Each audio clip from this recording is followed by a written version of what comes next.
Good. Y'all on, man.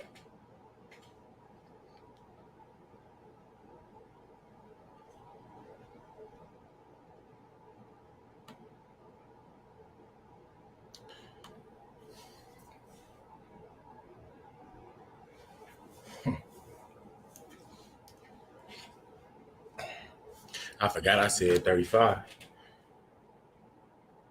Definitely drop a like for the boy. I'm finna get it in. Sorry about going. You talking about get on the game? I'm ready now. I'm gonna get on the game after this. Probably. Hey, y'all don't want no smoke with me on man, bro. You better ask Lil Bro them who finna pop in the chat. Yeah, but you better ask bro them who finna pop in the chat. I've been working all like, boy, unbeatable. What's good with y'all, bro? I'm feeling good, man. Blessed.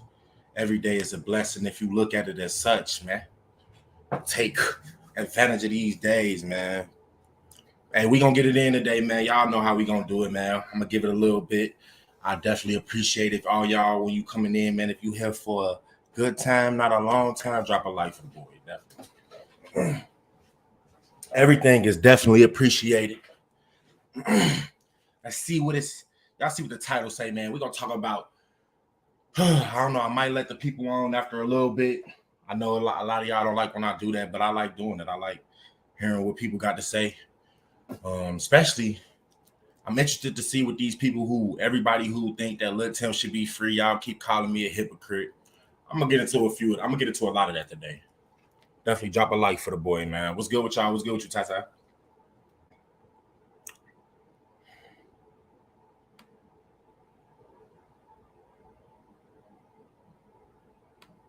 Bro, don't say they like when the panel on, man. Hey, I know it's early for everybody that's kind of engaged and engaging.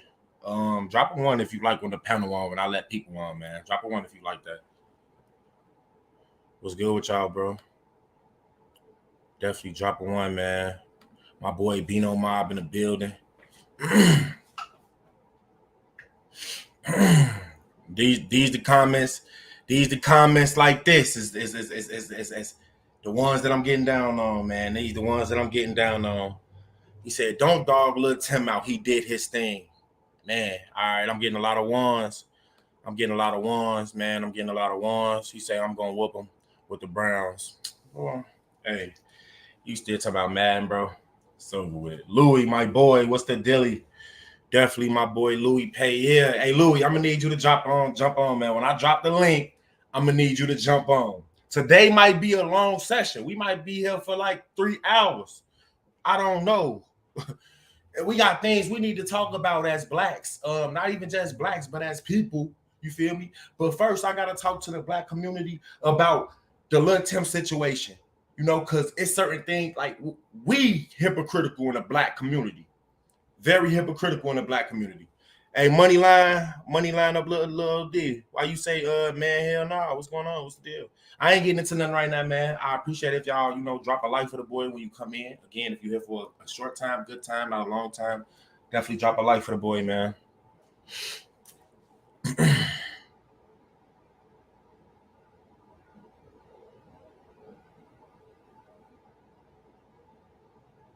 He said trolling somebody with a bro. What are you talking about? Who did I troll with a female? Some of y'all weird. I don't be understanding what y'all talking about. Who I troll with a female? He said I haven't seen the interview, so I'm gonna listen. Haha. Yeah, I might. I haven't listened to the interview either. It wasn't nothing that I heard in the interview was the reason why I spoke on anything. I first and foremost, I felt the way. I'm a human being. I felt the way about Fuchsia's, not about the business move. I get it, but at the end of the day, Jamal Brown's still a human being. Y'all gotta understand that Vaughn was my homie, one of my good friends coming up as a kid, bro. So obviously, if I've been around Fuchsia's and Fuchsia's interview me, and then some of the things y'all don't know our relationship. Y'all think it just is y'all only know what y'all see. So that's why y'all be again, y'all quick to judge, y'all quick to talk, but y'all don't know the full story. Y'all all like the information that y'all got is, half of what's the full on this whole spectrum of things. So you can never really understand. But again, Me and Fuchs just talked about a lot of different things. You know, I've gave him a lot of advice that he used, you know, to keep each other safe. You know, we's trying to, you know, be on a safe route, keep each other safe, have each other's best interest in mind. And at the end of the day, do what you're gonna do. But as me, all I'm saying is I was falling back on bro. I wasn't mad. I didn't speak down or talk bad on bro name or nothing. I just know that niggas do different stuff for money. For I don't care. I let God do this. Anything that I come out my mouth and say, it just comes out. Not everything y'all ain't gonna agree with. Everything that, you know, it ain't with me, it ain't attention grabbing. With me, it's not to, I don't care about no attention. I put out certain messages and touch on certain messages that I know will get kind of big, just so I can get my message to a broader audience. Y'all gotta understand. If I was out here Poindexter, suit and tie, who's gonna listen to me, man? Nobody. But definitely drop a like for the boy, man. And my mods, bro. Y'all come on, bro. I need my mods to be on tip, bro. Start blocking these broofers. These people, I need y'all to keep blocking these goofies. Get them up out of here. Oh no, Miss Adam, we ain't getting to none yet. We ain't started nothing yet. Definitely, I appreciate y'all for even being here. We ain't started nothing yet, though. I'm just, you know, kind of talking on something. And hey, look, I'm not finna get on here and I'm not finna talk about no memories with the guys and all this. Y'all see what my title say. Please, if you're gonna ask me something, a question, let it be on the lines of something about Lul Tim. Let it be on the lines of something about Lost Souls or Kevin Samuel. I ain't really getting into nothing right now. I'm trying to let, you know, people get in here and I'm gonna go pretty much in about like 2-3 minutes. So I'm just kind of looking around right now. Was y'all lit when D Rose won the Bulls MVP 2000? Nigga, I'm a LeBron fan. I ain't care nothing about no D Rose. I ain't care nothing about no Bulls. But I mean, but you got to give D Rose his props. D Rose was legendary on that court, bro. What he was doing on the court, and you know, at his size, his explosiveness, man, it was unmatched, bro. He was definitely a sight to see. Definitely appreciate you for that super chat too, Brody. Yeah, man. Yeah, that's what I want. I want to talk about the first one I'm gonna talk about probably gonna be the Chris Samuel, not Chris Samuel, Kevin Samuels. I think I want to get into that first, kind of talk about that, see what y'all, because I don't think that man, I don't know, man. I think that I don't want to be on no conspiracy theory or, you know, make it seem like everything that I think about with deaths, with people who that has a big platform is a conspiracy, but I really feel like the devil came to collect on that one, man. I ain't gonna lie. He said, you seen the chick with Kevin Samuel statement she made? No, I didn't. But we definitely gonna be all right. No, actually we could talk about the Lul Tim first, because that's really, you know, kind of really what I really wanted to talk about. So I guess we could just get into it. First and foremost, I kind of wanted a bigger crowd because it's so many people. Like, first off, let me ask a question. He said, "Oh, wait. See, we gonna get into the Kevin Samuels after. Because she said devil with karma, and I got a lot of thinking on that, because I don't think that would be karma. You can't get karma. Karma can't be looked at as a form of death if you know you haven't killed anyone." Kevin Samuels criticized people who knew exactly what he did and knew exactly the type of criticism, given whatever their life situation was, what he would say to them. So it's kind of like you walking into the fire and you knew you were walking into the fire, and a lot of people just went out there, I feel like, just to get their face seen. But man, back to the Lul Tim situation, man. Drop a 1 if you feel like, and look, y'all ain't on no fair time if you feel like he should be locked up for what he did to Von. I'm gonna talk about what I feel about. I keep seeing the questions. Would you feel the same way if Von did this to somebody? I already know. I'm gonna answer that. I'm gonna get to that. But for right now, drop a 1 if y'all feel like the man should be locked up for what he did to Von. Drop a 2 if you feel like he was rightfully so like that was right for him to act out in the way he did, given the circumstances. If you like, you feel like you need more homies like that. I want to see where y'all head at. I want to see where the head's at. Hey, y'all in the chats, everybody got to pay attention. All right, look, we got some ones, a lot of ones from Autumn. 2 from him. Twos. My boy Louis 1. We got twos. Hey, I definitely appreciate that. We got some tools, y'all. We got a lot of tools. All right. So with that question, that first question being asked, for y'all that throw out the tools, do y'all feel as though he would like? Matter of fact, I'm about to drop the link. Can any one of y'all? Hey, look, nobody join right now if you don't ride with the opposing side. It ain't really a debate, but it's gonna be kind of a debate. Please, people who can speak logically, who ain't gonna be fools, if you're not afraid and you feel like Lul Tim, like you feel like you need homies like that, or you feel like he did what he should have did, come out here and like I'm about to drop the link. I want to hear y'all explanation. I really want to hear y'all explanation. And like I said, man, y'all drop a like. Today might be long. Exactly, my boy Bino Mob, man. Twos join the link. A lot of more people gonna be able to come on, my boy Louis Pay and whoever, but twos definitely join this link, man. Please. I'm about to drop it right now. And for the people, y'all gotta pay attention. Don't look at it as a form of entertainment. Pay attention to what I'm saying and pay attention to what they say. Pay attention. Hey, and if you don't have your face showing, I'm not accepting you. I will not let you on. I don't want nobody coming on here that's gonna be playing. That's gonna be, this is a serious topic. This is a serious topic for the community. So definitely, man, if you join in, definitely have your face showing or something showing. Definitely, all twos join. I want to hear y'all vocally express this and see what logic y'all got. We got somebody, Gary, in the background. What's good with you, Gary? What's going on, man? Can you hear me? Not much, bro. Not much. What's so? Obviously, you joined this is what's in. This is how I feel. Go ahead. King Von, I'm not here to judge him, but we do know he has a history, has a reputation, right? Yes. He even had a song called "Beat That Body." So if he can beat a body, why can't Lul Tim beat a body? Now we know the energy. Wait, I gotta stop you with the first question. How old are you? I'm old, man. You a youngster to me. All right, so if I'm a youngster to you, and all the knowledge that I've gathered from life, big bro, when has 2 wrongs ever made a right? When do you get any right from 2 wrongs? I want to know. Okay, hear me out. Do you know that if you keep doing something and ignore it, and you're supposed to be a man of God, I've been watching you, but it seems to me you've been very lukewarm. You're double-minded, and this is a problem that you're gonna have to come to a fork in the road where either you're going to be for God or you're going to be for the other enemy.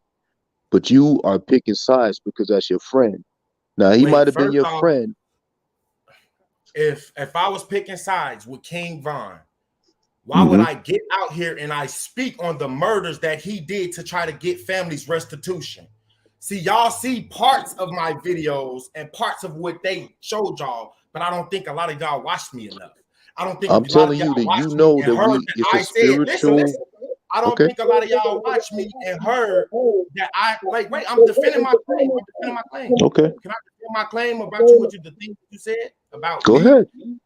I want to know, why would I speak on a man? Hold on, why am I hearing an echo? I think I'm hearing like an echo in this. Want me to mute? Go ahead. You talk. I mute my mic. Yeah. All right.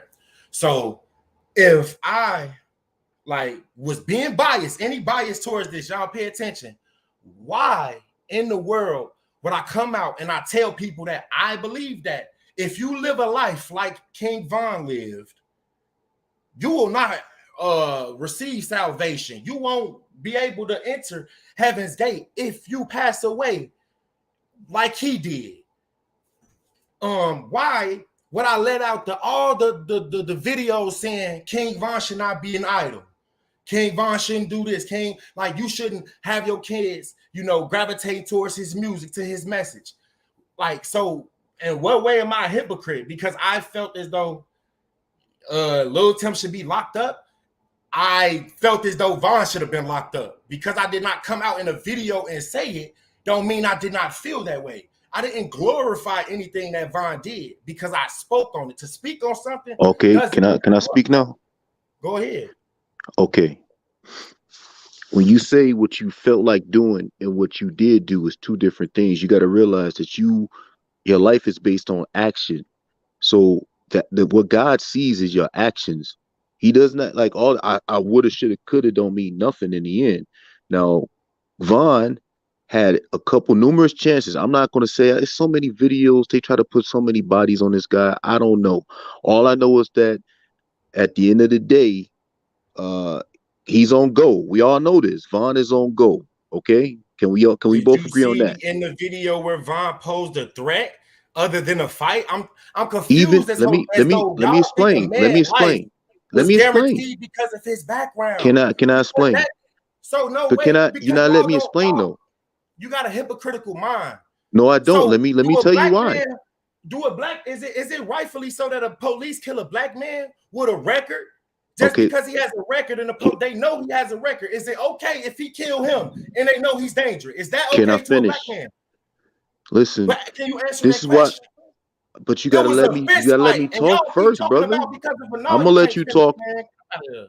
You ain't gonna let me talk nothing. Y'all don't talk logically. Can somebody speak logically? There is no logic into thinking that a person can just kill somebody in a fight. I never taken up for anything that Von did. I always spoken on. I wish that KI, anybody that Von taking their life, I always spoke and said that I wish that they had the opportunity to live a life outside of this drill stuff. So y'all not talking logic. The man just come up in here and told me I'm being biased when I never been biased. Obviously, I love Bond, but if I was being biased, I would have never came out and spoke on him. I'm not getting Gary back nothing because he's not talking about anything. I asked somebody else to the chat. Like, I don't care if somebody don't have the agreements with me, but you gotta be smart. This man come on my hold up, bro. This man came on the platform speaking and talking about how Bond is known. What sense is that black man? To a black man, we get killed by polices who are supposed to be scared of us. We don't do that to them. We don't give them that same leniency. So we gonna give it to a black man for killing another black man? Are y'all serious? All right, but what's the deal with you? I don't even know how to say your name, man. Akivion. What's the You deal said it with you, right, bro? but you said it right. But nah, bro. I feel like Lil Tim, I feel like he did what he is supposed to do because I mean, if I'm getting rushed by 20 plus people and my Did homie any got a wait? strap, I gotta stop you. If I hear something that might be crazy, what any of those 20 plus people did anything other than Vaughn? Within those minutes, the seconds, the couple of seconds that you seen, and if it was about those 20 plus people, why did he just shoot Vaughn? If you worried about the 20 plus people, you shooting at the crowd or you shooting at him? nah, I quit. Nah, that was questionable too on my part. I was wondering why he was only shooting behind the back when you got a bunch of. That's how he got shot because he was worried about one person. But that's what I was just saying. Like I think that he was in the right because I mean I know for a fact that 20 plus people rushing you and some of them is known killers. You will feel as though you not like you don't agree with killing. I could tell you don't agree with killing, But but look though, we talking about other gang members, bro. We not Lil Tim is not. He is a King Von. I've been seeing interviews and things where he come out and say, "Hey, Lil Tim been doing this before King Von." So if he is a King Von going up against a King Von, why is we giving this King Von more leniency? I don't know. Can you figure? Lil Tim isn't an innocent bystander. He is a known gang member running with known gang members.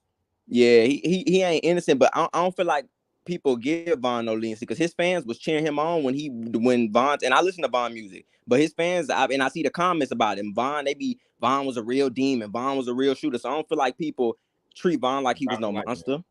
It's the it's not really nice. Now people don't ever treat Von like he a monster. People glorify what Von did.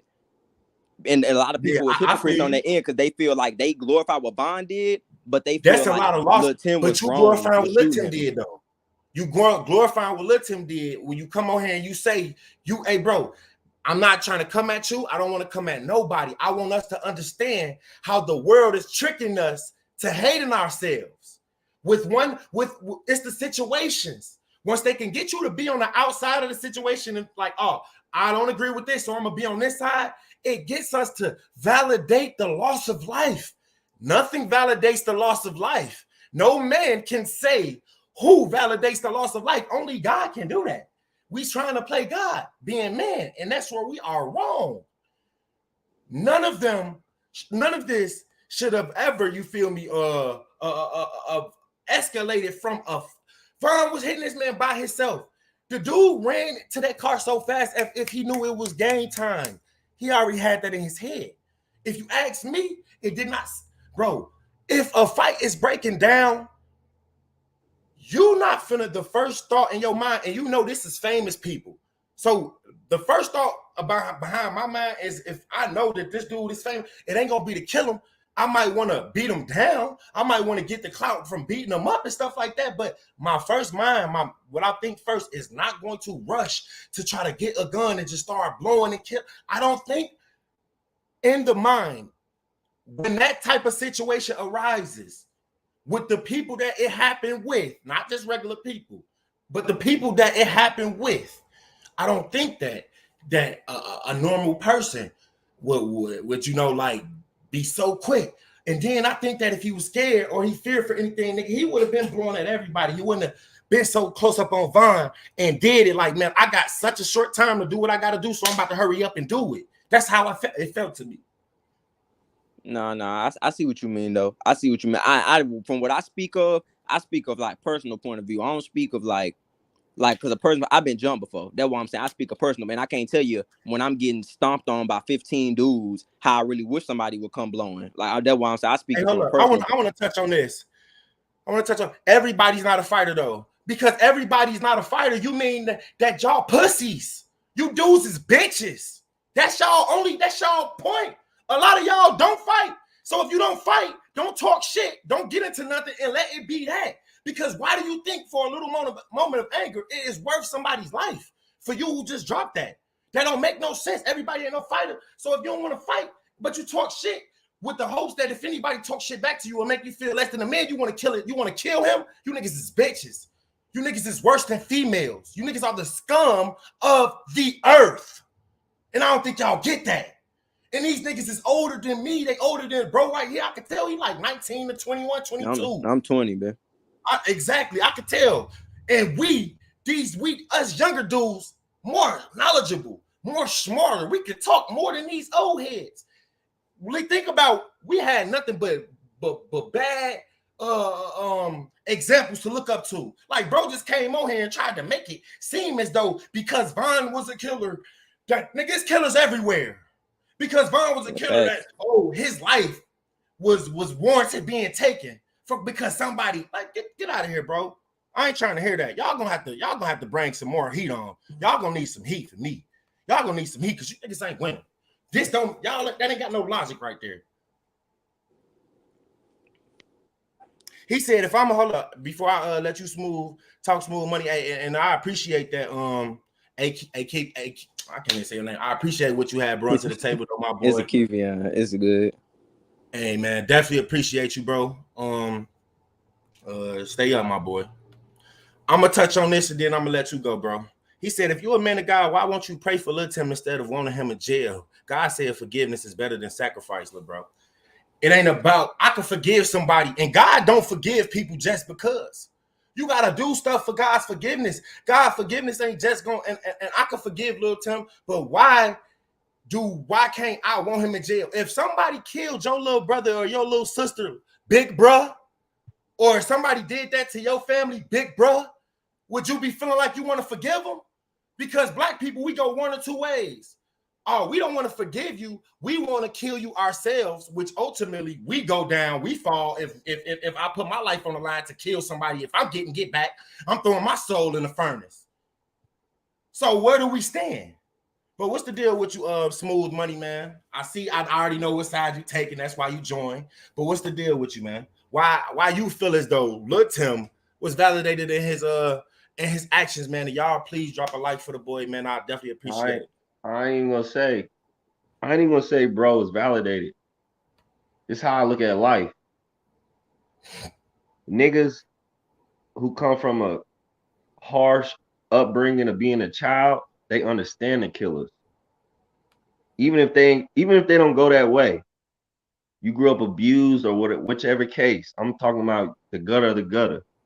You grew up that way for real. You understand a killer, that he has emotions, but this is what life brought him out to be. So on the shit with Lil Tim,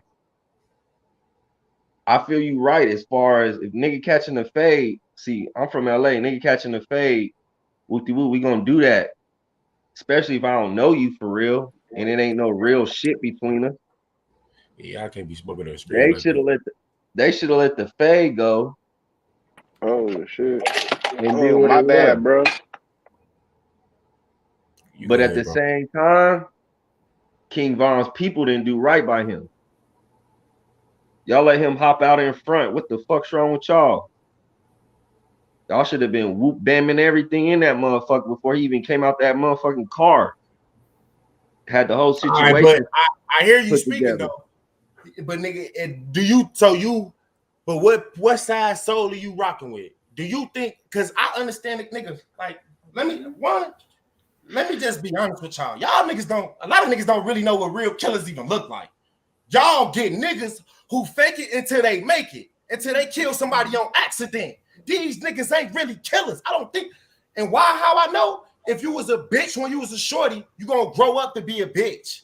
If they take a When I gun from said a that lot of bitch these niggas, ass they shit. not gonna fight. And if you cannot stand man to man in that ring with another grown man, you a bitch if you need a gun. I don't know why you niggas think y'all ain't not. Hey, You ain't first of all, Rondo a bitch.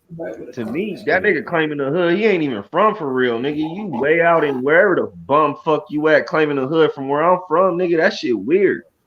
not, bro. Hey, That's enough you right talking there. about number 9? There we go. Yeah, them niggas claiming 60s or whatever the whoopie whoop. Like, nigga, that shit is enough right there. What the fuck you claim y'all block, nigga? Put on for y'all hood. The fuck y'all over here? That shit like some Power Ranger shit, nigga. But wait, what number? What Rondo? You talking about Quando Rondo? Yeah. Oh, He see, I blaming don't really know 60s what they really crib. got going on over that He type shit. blaming 60s crib. 60 Bro, a rolling lot of 60. niggas don't get behind something because they need something to feel like they got a Exactly. safety net, nigga. Niggas Exactly. need a safety net. If your block going like that, claim your own block. It should be on the news.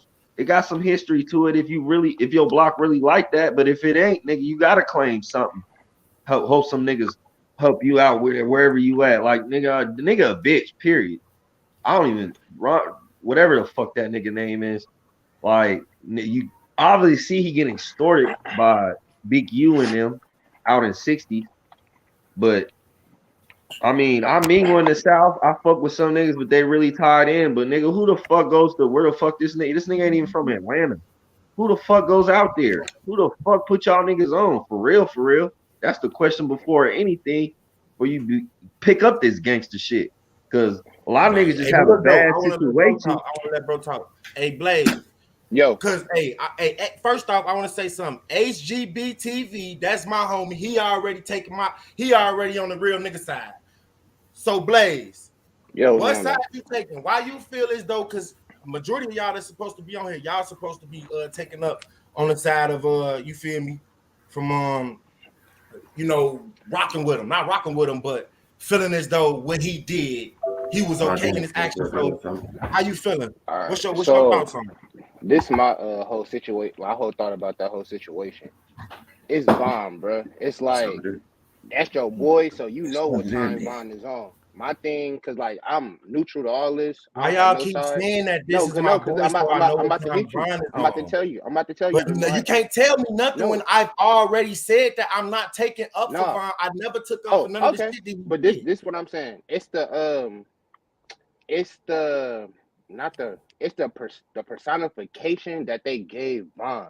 So it's like, Okay, so what you about to get into, and y'all listen to me for the people that's watching. Listen uh-huh. to what I'm about to ask him. I can't let people talk because I Yeah. know where they No, going. He go about ahead. to ask you. Listen, he finna talk about the persona. So because Von persona got him killed, is it okay that black people can get killed off the persona that the world has portrayed us No, to be? Not at all. I'm not saying that So at all. how is it right for Von to be killed for his persona? Because that's the only No, reason why you were getting into that. no, it ain't. It's not okay that I'm not saying that it's okay. What I'm saying is the reason why they had guns. If it's Von, bruh, it's like you got. You know. I can't speak of that because Wait, I don't that don't know. make But this is sense what I'm though. saying. Like You from the said the music, reason why they had guns. First off, they yeah. wasn't even supposed to be at that same place at that same time. So they didn't like what you said by your standards is that would mean that they knew that Von was going to No, be there. They knew they were going to just get him out. just Yeah, scratch that. word. Just scratch that. So just scratch Okay that. then. All right. So now let's just run this back. So you see, you got what you got in the car, right? Now you see Von. Now 9 times out of 10, if it ain't Von, if it's a regular fight, like if it's just one person fighting, they gonna fight. But they see that it's King Von, bruh. With King Von, they all know King Von got. It's just I'm just saying. I'm just telling you from the outside looking in, bro. I'm not saying it's right because I do not agree with killing of anybody. I do not agree with that. But what I'm saying is when people put that image out on somebody, people get scared of people, bro. So it's like, what do you know about scared people? When you put scared people in the corner, what does a scared person do? Just keep it a buck, bro. I'm not saying it's right. I feel it's fucked up. I honestly do feel it's fucked up. But at the end of the day, that's just how people always okay. If I know, or even if I A run into nigga that Von, scared finna run away from the situation. He would have ran away. He ran to a gun. He ran to the car. I because don't they got understand. it's the laws in Georgia, bro. They got them weird ass stand your ground laws. So it's like Okay, but that even don't mean I'm that just I saying get that the laws is weird. And it go ain't ahead, right. SGB. How you feel It, on it? How you feeling? I know what side you taking, but let somebody else go that ain't me talking that don't agree with the situation. Damn, y'all can hear me? Yeah. Shit, bro. Look, the way I feel about it on some real shit, for him to pull that gun out, I ain't fucking with that, bro, because I ain't got no problem with no fight. Cause I want to go home tonight. So if a nigga just want to throw his hands, we could throw these hands. I take an ass whooping because everybody ain't, hey, look, I ain't the biggest or toughest nigga. So, and that's what I'm saying. Like, y'all so scared of Von name. Like, bro, if y'all keep saying he a killer. If he wanted to kill dude, it wouldn't have been no hands. He would have walked up like this. So all them excuses y'all making for why he pulled that gun, that shit had me salty, bro. I ain't gonna lie. Just to keep it 100 with y'all, I really don't be trying to fight with niggas because what I seen happen to Von was the biggest fear of my life. For me to put my hands up and get gunned down. And I get shot in my back, bro. And as far as the whole situation between them, I personally think that shit looked like some setup shit. Because if y'all look at where Quando, I used to stay in Atlanta. I think that's like I think the name of that street like Trinity or some shit. But where Quando and them car is parked at, they blocking the parking lot. It's almost to me like they kind of to me it was a setup. Quando Rondo got out the car. He talking to Timmy through the passenger window like, bruh, when bruh see me, he gonna take off on me. Be ready. He stood there and let his ass get took off on. He wasn't trying to fight. So I personally think it was they put Quando out there as bait. That nigga moved so quick, like he knew what the mission was. It's like, bro, look at this, bro. Niggas know what kind of person Von is. A lot of my friends is like Von. They not finna talk when they see you, bro. They gonna punch. They gonna take off on you, bro. So they already knew how he was gonna act, and I kind of feel like some of Von little homeboys that went and woke him up out the car. They was part of the setup. They knew bro was hot. I'm not finna go wake my nigga up and put him in. And then y'all gotta think of this, bro. What type of celebrity nigga do y'all have sitting outside instead of bringing him in? They had Von outside because they was waiting on Quando and them to pull up. Bro, they wasn't even supposed to be there. Yeah, and that's another thing. They took him somewhere he wasn't supposed to be. Exactly. He was supposed to go. He was supposed to do his show, go home or something. They did a different move. Like, hold on, we finna go over here right quick. Yeah, niggas got a call from what I think Top or Dirt. Don't count me over, but one of the two, and that's how they ended up at that club. They weren't even supposed to be at that little ass hole in the wall club where you would get the perfect view of the whole situation. I think that shit was just planned out. Like, come on, man. This gonna go over everybody else's head because y'all just sitting on YouTube all day. Y'all don't got no insider. Y'all think I just want clout. Y'all don't know, like, bro, y'all gonna learn. The truth gonna reveal itself, period. The truth gonna come out. It might not come out within this situation, but I'm talking about God's truth. Nigga, every knee gonna bow at the end of the day. Every knee gonna bow. And at the end of the day, why I even brought y'all on here, why I even want to talk about it, it's simply just to show y'all that they can trick us into thinking, into believing that it is okay that we die. But niggas ain't keep that same energy when the white cop killers. Right. It don't matter if that nigga was 6 feet, muscles from here to here. Y'all should have never did nothing. We don't care about none of that. Y'all want to raid everything. Y'all want to protest everywhere. Y'all want to be angry then. But let's be angry at each other. Let's be angry at each other. I'm angry at each other. I'm angry at my block. Niggas think I'm being biased.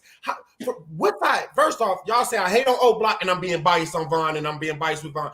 And do I hate O Block or am I rooting for O? Like, which y'all niggas pick a side?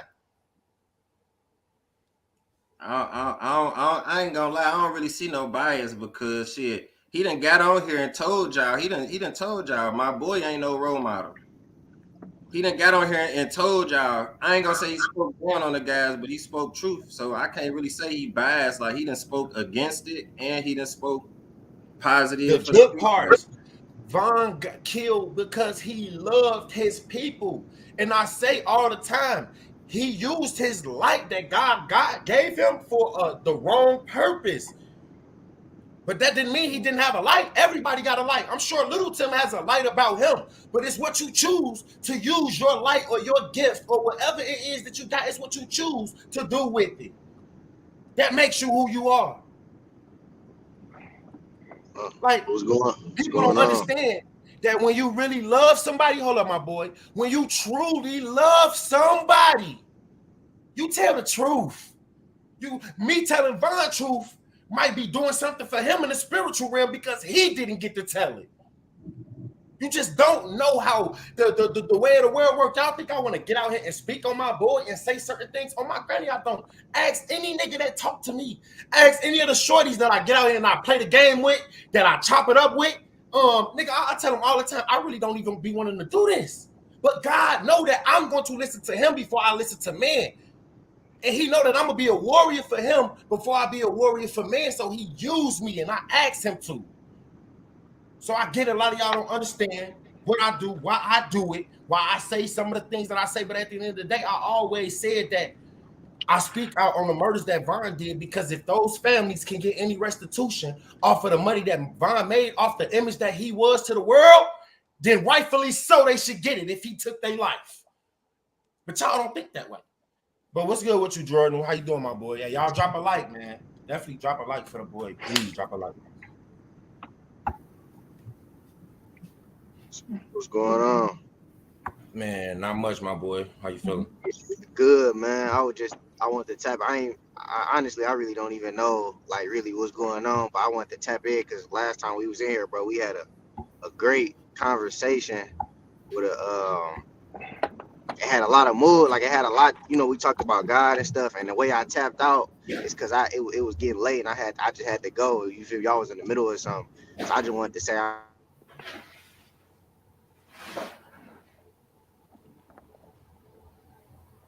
Hey, you broke up, Brody.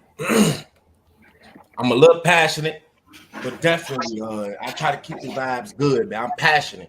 Y'all gonna see me yell, y'all see me scream. And like, one thing I want to say is that y'all, like, when I get out here and I speak to certain people and I cut them off, it's because I have, like, listen, you might not understand it's not me being cocky, but I pray for a certain wisdom.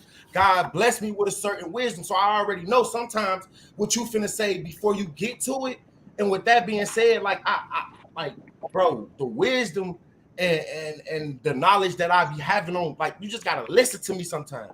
Like, I know people be want to get out their thoughts and y'all be beat me down, not letting them get out their full thoughts. But sometimes listen to what I be saying, bro, because I be knowing where they about to go with it and I be knowing like yeah, I just be knowing where they about to go with it. And I just know how to, like.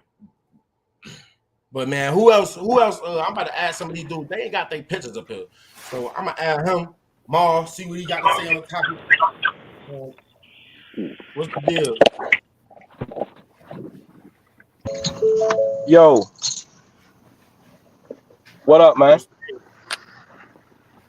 Like, I understand where you coming from with some of the stuff you saying, but you got to keep it real though, man. If Vaughn wouldn't have never touched that dude, he'll still be alive. Man, the fight is a fight, bro. Fight, bro. Fight, bro.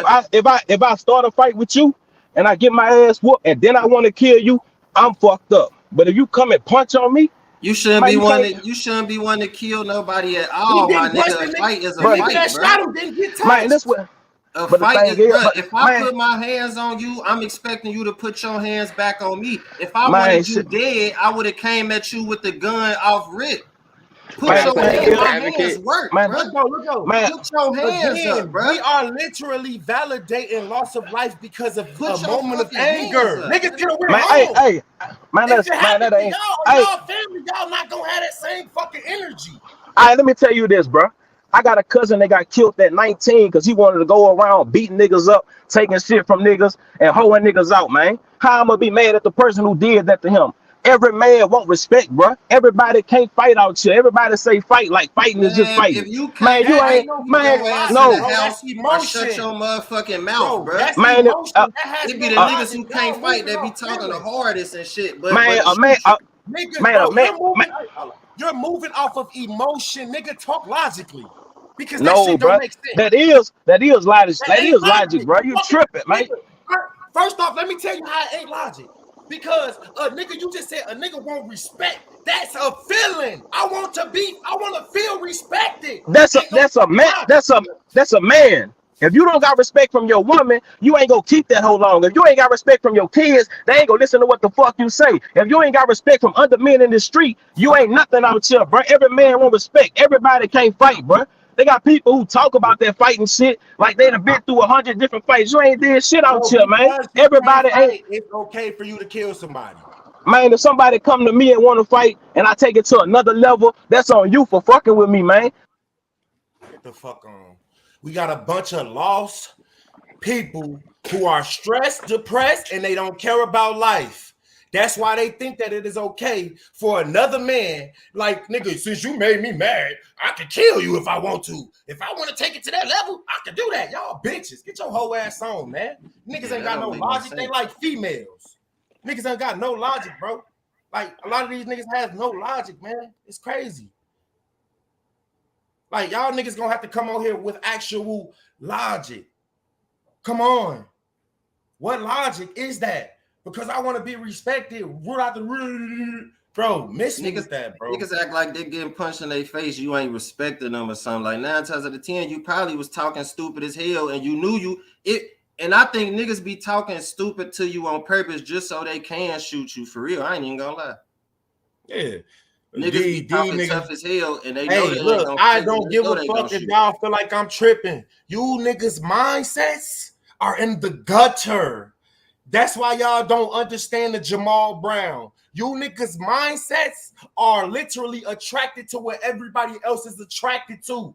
That's why I don't have a lot of friends, because niggas is like everybody else. God called me to be in this world, but not of the world. He called me to have, like, raise kings, like, nigga, and be around more kings like what we got right here. You niggas is lost mentally. So y'all could never understand me and why I get angry. You niggas is lost. This nigga said male is right, bro. This the only I see y'all in the comments like, bro, I understand what you're saying. If you can't fight, that's cool. But don't be talking crazy as fuck to nobody like you can fight when you know, in fact, if this nigga punch you on your shit, you gonna shoot him. So think about that while y'all saying male right and shit. Just think about that part. If I can't fight, I ain't finna talk to nobody. A nigga say something to me, I'ma walk away. You know you can't fight. Why sit there and run your mouth? Because you know a nigga will punch you on your shit quick. Like, that don't be making no sense. That's why I be in the house, because y'all making so many excuses to shoot somebody. That's why I be in the crib. I I carry mine too, but I ain't getting into it with nobody. I know you gonna try to shoot me. Cause the way Bro, I'm gonna these talk people to you, so you definitely dumb, gonna want bro. to They fuck gonna me up. I ain't keep gonna lie trying to to. you. They look at the analogy, man. Y'all, we are so far behind as a culture, as a people, as a thinking mind together. It is sad. The validation that they trying to use. Then they talking about you. So many people they keep saying Jamal, hey, Hood, you wrong on this. Hood, you wrong on that, bro. If it happened to y'all right Yo, now how I'm today, panned out, bro. Y'all just tripping, bro. Y'all tripping. Just all the people that's in hey, there commenting saying I'm tripping and all that shit, bro. I ain't gonna fuck with y'all because I can tell y'all gonna shoot me. I already know if I swing on one of y'all gonna shoot me. listen here, stupid man. You fucking I'm just keeping it stupid man. 100. We already talked about the people that Von did. Nobody on here validating what Von did, you dumb fucking bitches. You And motherfuckers is niggas be stupid. scary as hell, bro. Don't nobody want to be fighting. Y'all, these people is so slow. Everybody keeps saying, I'm tripping. I'm tripping. Nigga, if don't cry when y'all family members get killed. And then don't get no get back. Don't be mad at the people who kill y'all family members.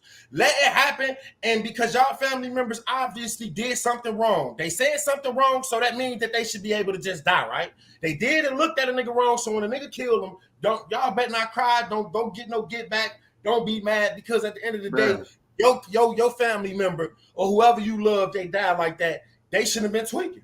That's all it is. They should have just not. They should have just not been tweaking. Hey, bro, they bringing up old shit to validate this situation. Like y'all, and then half of the shit that y'all people saying in the comments, y'all don't really even know if any of that shit happened. Y'all just heard it on YouTube somewhere. Like y'all wasn't there. Like, bro, y'all gotta learn this, bro. If you ain't see that shit with your own eyes, stop fucking repeating shit, bro. You ain't see it. You heard it, a lot of y'all getting blocked, so y'all might as well just stop even commenting because y'all ass getting blocked. Comments not even getting seen. You bro, ain't nobody following nobody, bro. I just got common sense, bro. Bro, hey, that's Satan, bro. Satan, they gonna tell you every single thing like you just came over here with this opinion because I was just like, get the fuck out of here. These people weird, bro. It's just gonna be a lot of weirdos in the comments. They lost. These niggas stressed, depressed, and they got no hope. Niggas with hope and live decent lives. I can't fight and you swing on me. That it's cool for me to. And look, bro, all y'all people that's saying that making it seem like it's cool to shoot somebody because they swung on you. As soon as somebody do that to your peoples, you gonna be out there looking for that motherfucker trying to kill them though. Ain't none of y'all gonna be sitting back chilling if somebody did that to y'all peoples. Y'all gonna be like, that nigga was a bitch ass nigga. My peoples was beating his ass and then that whole ass nigga shot him. And to keep it 100 with y'all, a nigga killed my nigga the same way. Hey, yeah, Killer Cali, y'all getting blocked for speaking y'all opinion. I'm blocking you right now just because I feel like it. Because that's what the fuck I want to do. Like, y'all gotta understand, like, I don't care. Like, y'all gotta know, it's a million, trillion, billion people in the world.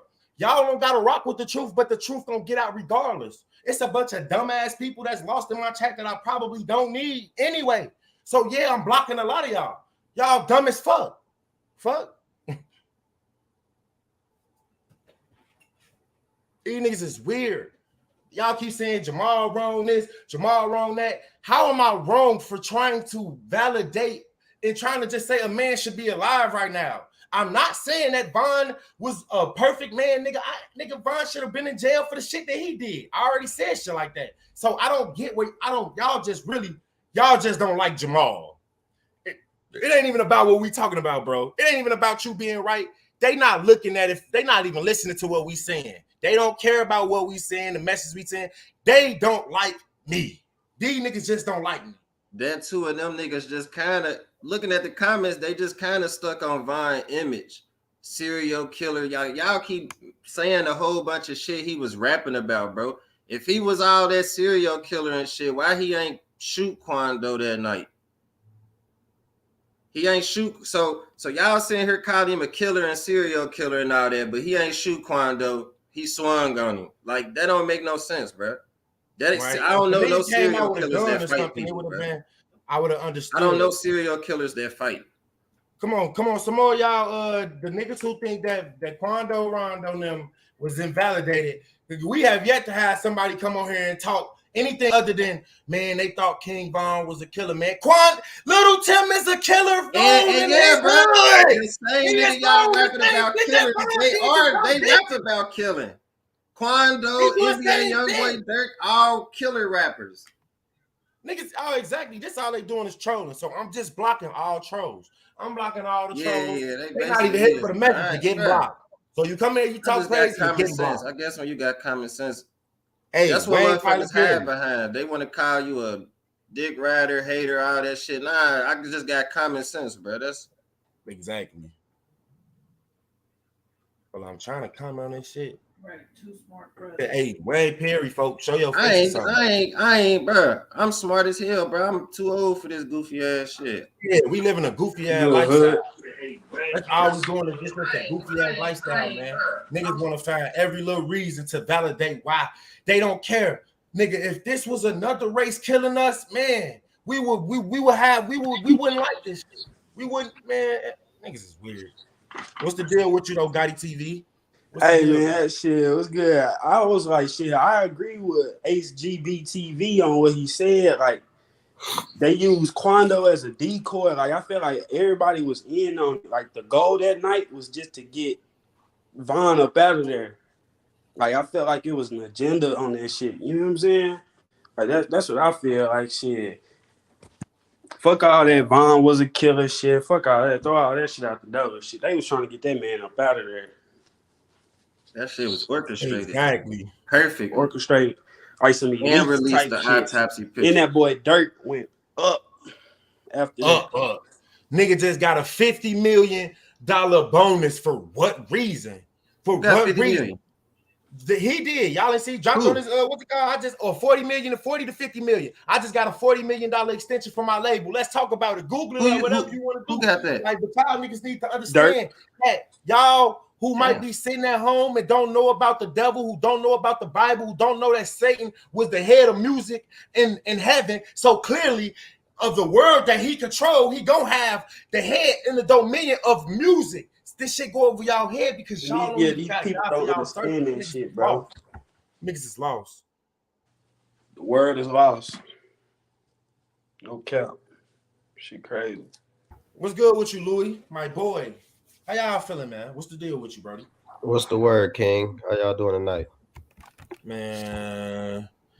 Hey, all right. We just doing the best we can, man. Drop a like, man. Drop a like, please. Drop a like, man, for sure. For sure, drop a like. Yeah, man. I mean, I stand with y'all on it, man. It just doesn't make sense to have the logic of being able to take a life, over a fist fight. You know what I'm saying? That's just escalating it to a whole another level. You like you said, I want to go home at the end of the night, so we can do whatever we got to do as men. But once you take a life, it ain't no going back from that. You feel me? And regardless of what somebody past was, that situation was totally different than what's being brought up, with that current situation. You feel me? So, like you said, two wrongs don't make a right. At all. In our community, man, we got a lot of lost souls who they just gravitate to whatever seems right in the flesh. These niggas is spiritually. Hey, women, y'all be mindful. And men too, so it's vice versa. But women, y'all gotta be mindful that y'all might be sleeping with another woman that's next to you. You just got a penis. These niggas is women. These niggas don't know how to stand on their own 10 toes. These niggas only can run up behind other men. They only want to do shit that they see other niggas do to appease to women. These niggas is not the men that y'all should ever want to lay with, make babies with. Y'all see why in the black family you get a bunch of niggas who not in the home. I got a bunch of niggas from my block who got kids. They don't raise them. They not in their life. They don't go to their sons' games. No, nothing. Facts. It's like we got a bunch of lost souls running around and creating more soon-to-be lost souls. Because if a man isn't in his son's life, 9 times out of 10, that little boy will be searching for his dad, probably envious at his dad, so he don't like his dad, so he don't like other men. Nigga, my dad never told me shit. You bet not raise your mouth to tell me something, nigga. I killed my daddy because my daddy went in my life. Y'all need to understand that this is bigger than what it might seem. So if y'all got kids, man, y'all need to pay attention. On my life, look at this shit that I speak go over niggas' head. Niggas that's way older than us can't even understand the shit that I'm talking about right now. And that's the crazy part. We young, bro. We gotta start doing it. Them niggas that came before us, I ain't throwing no shots. Not all of them. It's some out there that got they ish on together. But the ones that's overly invested into this drill culture, who ain't got no knowledge, but they just worried about the entertainment fact, they fucking lost. They lost. These ain't the niggas that we should be letting shape our mindset. They don't know nothing. They probably ain't got shit to show for the 40 years of living. 35 years of living, they got no wife, niggas ain't married, they running around still trying to hoe. Like, y'all gotta understand this life is bigger and it's more meaningful than what these niggas keep trying to force us to be on the block. Oh, fuck every bitch you want. Have all do all this, nigga. That ain't life. Nigga, you killing yourself before you even get to live. Niggas is weird. God, my boy, Bada. But man, look, hey, I appreciate y'all. Y'all already know Louis, my boy, HGB. At the end of the day, man, we trying to raise kings out here. We trying to raise kings. Niggas fall in line, please. We got enough niggas dying already. Man, we can't build a community if everybody dead. Shit. What you say, Brody? I said we can't build a community if everybody dead. Nigga, man, the community is already broken. We gotta be worried about fixing the broken ones that's in the community. Everybody not gonna get this spill. Everybody not gonna get this salvation. Everybody not gonna get this knowledge. It ain't for everybody. God called for a third of people to have this shit because he said 2/3 was gonna perish for a lack of. Right. So if 2/3 is gonna perish, then that means a third gotta have it. So y'all need to be trying to make y'all way over into the third and not the 2/3, because you fools gonna get everything that's supposed to come y'all way. Don't let this world trick you in everything that's in it because it's supposed to. Satan is supposed to be able to trick you out your spot and trick your mind into believing that his way of living is the way you should value yourself. These niggas running around here thinking they gangsters, but y'all wouldn't even think y'all gangsters if they never showed us movies that showed us as such. Real talk. Huh? You gangsta ass, you overly savage ass niggas. They taught us how to be that way. Because when we came off them slave ships, I doubt that we was running around BDGD, all that. We weren't doing none of that. So y'all tell me, y'all really tell me, who are we? Who are we? I feel you, bro. This shit crazy, man. A lot of people, they just don't realize the mental conditions that we in. You know what I'm saying? Like, people really need help mentally. You feel me? Because they feel that self-destruction is a way of life for a lot of people. You know, a lot of people don't think that that they destroying themselves when they going and gun down another brother. You know what I'm saying? They look just like me. They look just like you. You feel me? And if we open that way of communication with each other, it's liable to happen to me. You feel me? So we got to figure out a way how to talk and you know what I'm saying, love each other. Love is the main thing. Exactly. Niggas too savage to say love. Niggas too savage to say, hey, Louis, bro, I love you, bro. Real so when I come at you and I tell you some shit, it might not feel right. But nigga, I got your best intentions behind the shit that I'm telling you, nigga. Because I love you. And this hard love might feel a little weird because our flesh, you know, when we riding in the flesh and when we, you know, operating in the flesh, when a nigga tell you they love you, when they tell you something that might help you, it might not feel when you just say like this. Just say if you don't, and it happened to me before. Just say if you don't intake fiber, right? And you get congested up, your stomach get constipated, and you try to drink a lot of prune juice because your body, your flesh wasn't used to the prune juice. It is going to react in a way in which, like, I'm talking about, I drank a lot one day, and I'm talking about, nigga, felt like I was about to die. Like I'm talking about, it was the worst. I threw up everywhere. I couldn't stop throwing up. My body rejected it because it wasn't used to it. And I know I'm bringing a physical story to the spiritual, but it's like when your body, when it's met with something it's not used to, it's like, wait, what's this? But man, you got to understand that true, real love, a nigga gonna tell you what you supposed to hear, not what you want to hear. And I know a lot of times niggas say that, but they don't live that. They don't live that. A lot of people don't feel love from their family. You know what I'm saying? They never hear that from their parents. You feel me? They dad don't ever tell them they love them. You know what I'm saying? They mom don't tell them they love them. So when they hearing that from somebody else who might be a stranger or somebody who, you know, not as close as blood, you feel me? That might make them feel a little uneasy. Like, what you mean by that? You know what I'm saying? Niggas think everybody testing them. We gotta learn to be accepting, be like, you know, sometimes like take that chastising. If your brother chastises you, it's probably for a reason. We gotta be less emotional as men. Especially us. We gotta be less emotional as men, y'all. We gotta, that's why a lot of us dying. Because we act off of emotion. Yeah. And sometimes you just gotta think about it. Satan gonna use that same emotion that you think that make you big and bad to end your fucking life. Like Vaughn, like y'all say, he probably still would have been alive. Maybe, probably would have killed them. They probably would have killed him sooner in a different way. But if he wouldn't have acted out in that moment, he probably would have been alive for a little bit longer. But at the end of the day, man, our actions do have repercussions behind them. 100%. Thanks. I guess niggas don't think about jail no more neither. I ain't no sucker ass nigga. I don't got no problem That don't throwing make my you no hands up sucker on ass myself. nigga. See, look. Bro, I'm straight on I jail. want to stop y'all real quick. You see what HGB just did? That my boy Yeah, was you about see to how talk like I some real said that? shit. But Like, in our look, communities, we feel look. that we gotta say, look, I ain't trying to be no lame. I ain't But trying look, to be no I ain't sucker, trying to, bro. nigga, you But ain't no sucker. You a real nigga. I like You females, bro. king. I smart. can't do You use no your 10 mind. months with no females, bro. I can't do 10 months with a whole bunch of niggas. I can't do it, bro. It's a I wrap. can't do it. Niggas be proud of niggas get out of jail and be like, I've been locked up. Like, nigga, that ain't no accomplishment. What Hell the fuck? Hell no. I can't It's do it. because they I ain't taught fuck us that. that niggas ain't real, y'all. This is what they teaching us. That's why we gotta keep doing this. Hey, young black boy out there, you more than a gangbanger. You can have dreads, nigga. You can have your hat cocked. You can have your pants sagging, but that don't mean nothing to what your substance is deep down. That's You all could it be is. the most holy. Be like the world tricked us. Let's trick them. Let's keep being fresh and fly, but nigga, we gonna love each other. We gonna appreciate each other. Yeah. We're gonna appreciate our women and start calling them queens instead of bitches and hoes. Real talk. Because when they start acting like bitches and hoes, what we do, we talk about them. It's a problem. They out here thought like a motherfucker. They got OnlyFans and all type of shit, and we don't fuck with it. But that's what we did to our women by steady telling them this was that. That's what they was. So now they go and be it, and we get mad at them. And I fall victim too. I think, hell no.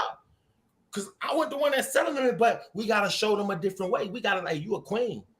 What you got underneath that, man, the world don't need to see that because it's a man out there that want to appreciate you and make you feel like, man, the love. And when he look at you, that shit gonna feel like the world looking at you. But no, we ain't teaching our queens like we ain't got nobody speaking and talking to us in this way.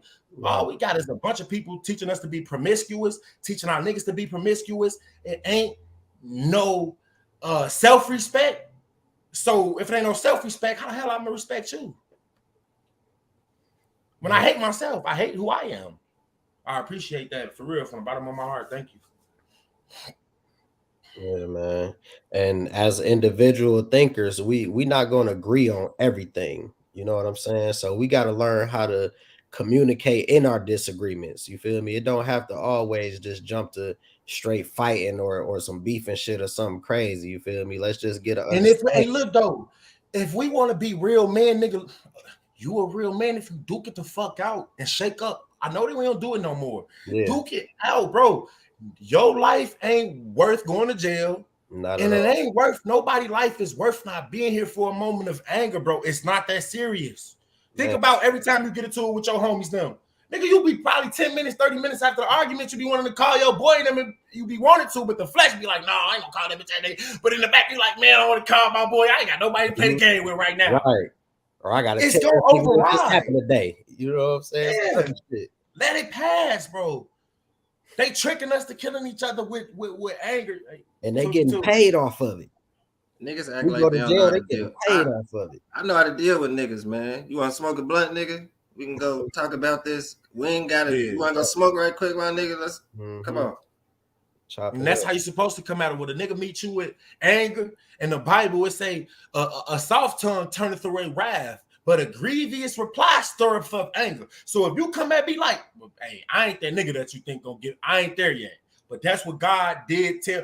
Jamal ain't there yet, but I tried. If you come at me on foolishness, nigga, I'm quick. You know, Satan know I'm quick, so I jump like that. And then I'm working. God working on me. He gonna everything is a process. So you gotta be patient with yourself. Don't be too hard on yourself. Don't think that you just gonna wake up in the morning and be holy, nigga. You gotta keep this. This is an everyday thing. You gotta keep this. You proning yourself to be a real king when you getting on your knees and you praying and you reaching and you seeking out to God. I know these niggas ain't telling you that. They ain't gonna tell you that. They don't want you to get to know him, nigga. They want you to trick yourself out your spot in the kingdom. This earthly shit don't mean to look. This don't mean nothing, man. This don't mean nothing, man. Hey, definitely drop a like for the boy, though, man. Drop a like if you haven't. If you're here for a good time or a long time, drop a like. He said, somebody said a teacher about to come in. I ain't letting nobody. Hey, look. If you ain't got your face showing, man, I'm probably not going to let you in. God always first, man. And I know they not teaching our young black, not even just black, they're not teaching us as human beings to love him, period. You know, and I do say black quickly and firstly because Satan is attacking us right now more than he's attacking a lot of people. He even used our own people to attack our people, and we accept it that way because we are black. But there's no black love in the black community, bro. There is no love in the black community as a whole. Our culture and what they get on BET and Black Women Magic and our black culture for the culture. Tell them motherfuckers to stop playing with us. Because what has they done for the culture except pollute us and help us kill each other in the most fashionable way possible? Like they gave my homie Von them a platform for being killers. They gave Lil Duck them a platform for being killers. Lul Tim them, they got platforms in their hood for being killers. Young boy and them got platforms for being. Name somebody that got a platform for being a real man. That got some type of degree or got some type of trade that work a 9 to 5, that got a wife that love his kids and eat that for us. Glorify somebody like that. Show us black people somebody like that. Like everybody we gotta see is a bad a bad idol to look up to when they give them riches and fame. Can we and then all right, I'm gonna stop beating it down, bro. I'm gonna stop beating it down. What's good with you, Mirror, for me? What's good, yo? Man, not much, bro.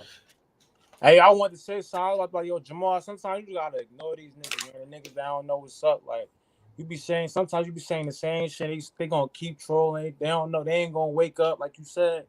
2/3 gonna perish, bro. You gotta let them just perish, bro. Cause these niggas they don't be getting your message sometimes, bro. For real. Hey, nah, though. Hey, you right, bro. But I be getting so angry because I was lost before, bro. Right, I was. Like, niggas think, and I'm sure a lot of us with that nigga HBG look like he used to be out there. All of us look like we used to be trying to rob niggas. If you want to be quite frank, if you look at it on TV, any nigga that look like one of these, if you look at it and we was on TV, we'll be playing some type of thug. Word up. So even to us, when we look at one of another, we still be some type of thug, and we can't even shake that image out our own head. Yeah. When I look at HGB and the nigga got long black dreads, I think he a fucking rock star. I think he'll run up on the nigga. Yeah. It's just a fact. That's how they taught us. Mentally, the mind is a terrible thing to waste, but the mind is very impressionable if you ain't really on your tens or got somebody teaching you like, man, that this and this and this and this and this. Like you need somebody to help you. Because the mind is easily impressionable. You could be loving the most fucked up shit in the world. If ain't nobody helped you along the way with the way you think, because everything is mental. If they taught her, if they glorified it and made it right, if we was all born into a world where being gay wasn't even gay, it was just natural. Nobody would talk about it. Y'all get what I'm saying? Yeah. If you were born into a world that's like that, you're going to naturally go with the flow because everybody else is. Nobody's going to question anything. But we got to question shit. Right.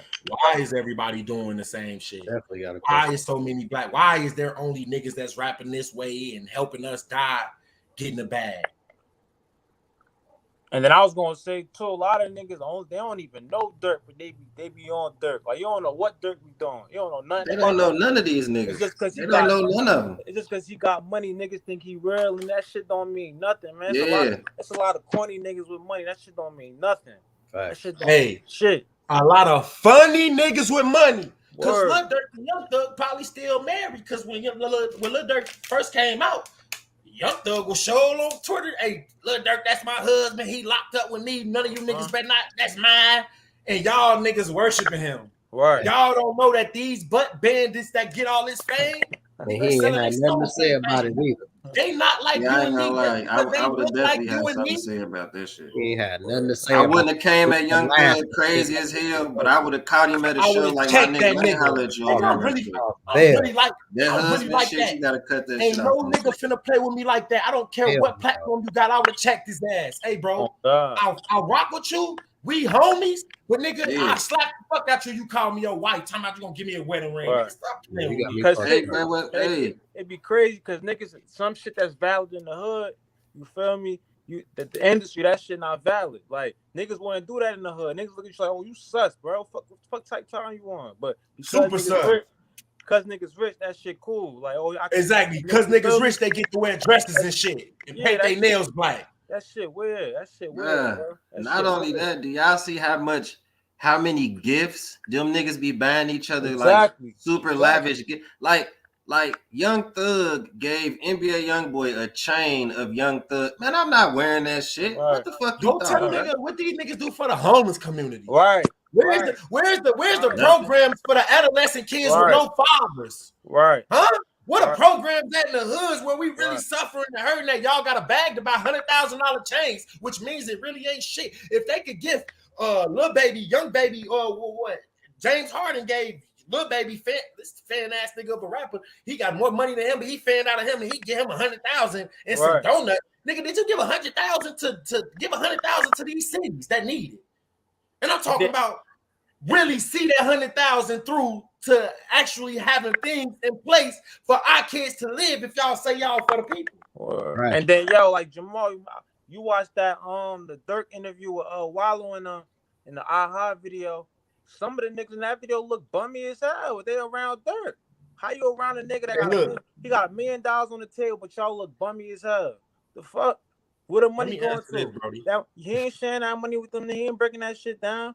Von broke it down, feel me? But Dirk not breaking that shit down. At least not what I can see. His niggas looking bummy as hell, and you rich. So where that money go to? Let me address this. Let me address this because this how slow people is. She say 1 minute is love, 1 minute is Dirk hate. First and foremost, he's a fucking idol of the world. God said that men must not have idols. Yeah. Why don't you hate Dirk when his message ain't gonna help your young black son live in peace? His message ain't gonna help your young black son live in peace. Black men can't walk and live in peace. You love his music, so you hold him to a fucking pedestal. You are an idol worshiper, which I am not. God called for us to expose evil. I don't know if y'all know, but that's why I speak on Little Dirk.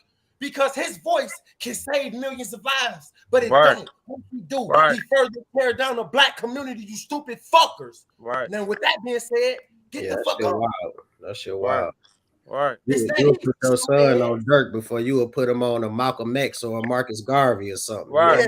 Yeah. Right. Wow. Yeah. And y'all gonna see me cuss people out because I can't have no patience for somebody that is that dumb. I mean, I ain't gonna call you dumb, but that of the world. You are in the world. You are so of the world that you don't know that these idols are the ones that help push the agenda for us dying. Little girls shooting their cousins in the back of the head, killing them, then killing themselves. All this crime going back and forth. Niggas getting their car stolen. This 15, 16-year-old, 13-year-old nigga. I was out there playing with guns when I was 13. Fact. We got to stop that. Fact. Talking about, 1 minute is love. I love the people like these niggas. I don't love no idols. I don't love no famous people that's out there leading us a fucking stray with the light that God gave them and they use it for evil. Right. I don't fuck with them. You can. And what's fucked up is they the ones that's ushering the new generations into this shit to keep the cycle going. You know what I'm saying? Thank you. Yeah. You know, you gotta think about it, man. They complaining about the shit that's happening to our kids, but they the same ones that's telling them the shit cool. Right. Or just having them in that motherfucking environment type shit. Put the guns down. They drop that bit. They ain't gonna go over why we should put the guns down. They just gonna say it real quick. Put the guns down. Right. And then back to the bullshit. Really tell us the nigga just did a whole satanic song about get it back in blood. Right. Go kill a nigga after he killed your homie. And then after that, you say put the guns down. Nigga, that's hypocritical as fuck. That's hypocritical For as real. fuck. And not even that, bro, dude. When y'all listen to that song, like when y'all really listen to a lot of these drill songs, bro, do you see how that shit, how you like? I ain't gonna lie, bro. When I be in the whip, bro, I be having the music loud sometimes, bro. When something like that come on, bro, it channel all the worst things that's probably going on for you at that moment. Like it channel everything that you don't like that's going on with you. You hear one of them drill songs, you be like, I should fuck this nigga up right quick. It just But that's give you why bad you energy. Like the see, beat just be, it's like it hypnotized you, bro. I don't know how to explain that so shit, bro, but you you could old definitely enough. tell how you feel listening to Dirt and listening to Kendrick or J. Cole or some shit. Like you can feel that shit. Like I don't know, that shit be weird as But hell. you old enough to really channel your actions and shit. These young niggas, they hear a song about drill, they gonna really go drill they ops. You Hey, feel me? Mirror, that's what bro. What you just said is what I tell a lot of people. Like sometimes when, and even we shouldn't, even when we feel like, you know, we older and we can control our brain, even then we probably shouldn't even indulge into the music. Yeah. But when you're younger, it's easier for you to live the way or want to be that image that these niggas be. And with that said, let me Josh J, what's good with you, bro? Let me bring him on real quick. Hey, how you doing, Jamal? First, man, I just want to tell you thank you for what you're doing. I feel like you're gonna have a huge impact in the long run on like people who watch you, and I appreciate your message. I've been watching you since day one, and originally I got on to like talk about the King Von situation, but I feel like the conversation we're talking about is a lot more important as far as, you know, the impact that the music is having on, you know, the kids and things like that, and then also focus on, you know, a big part of why these artists choose to put out the message that they consistently put out in their music, and the fact that it's motivated by a lot of the people who own these record labels who cut them checks, you know, so they aren't really incentivized to push out a positive message, since, you know, that doesn't really bring them wealth, or it won't, you know, contribute to their lifestyle that they live. So I think it's important to focus on like it starts at the top with these record label owners who, you know, cut these checks to further lead our people toward a path of destruction. Yeah, Yeah, exactly. and I ain't trying to cut you off, but I do agree with you on that, bro. Because if I'm gonna blame the rappers, I'm gonna blame the parents first for giving them access to it. And I'm not gonna lie, I'm gonna blame these rich white CEOs that run these record labels, because they really taking advantage of these niggas being broke as fuck. They know they broke and they throwing you all this money. They know you got family, so they really taking advantage of somebody that's in a fucked up situation. They young as fuck. They thirsty as hell. They don't know right and wrong. They don't know that this gonna be bad in the future. Like so it's really like a fucking big pyramid scheme. And for some reason, we usually always the losers. Like they always make a lot of money off destroying black people. Like at every level they do that shit to us. And a lot of motherfuckers still sleep to that shit. Looking like I'm mad as fuck. I'm ready to motherfucking, man, look, I ain't know no crazy shit, but once you recognize what's happening to you, and you got to hear all these motherfuckers who really don't want to wake up to that shit, it lightweight be pissing your ass off for real, because it's right there in your face. So he is right, bro. Them CEOs been taking advantage. Like, how the fuck black people, we created hip hop, but if y'all really look at it, we created it, and they bought that shit.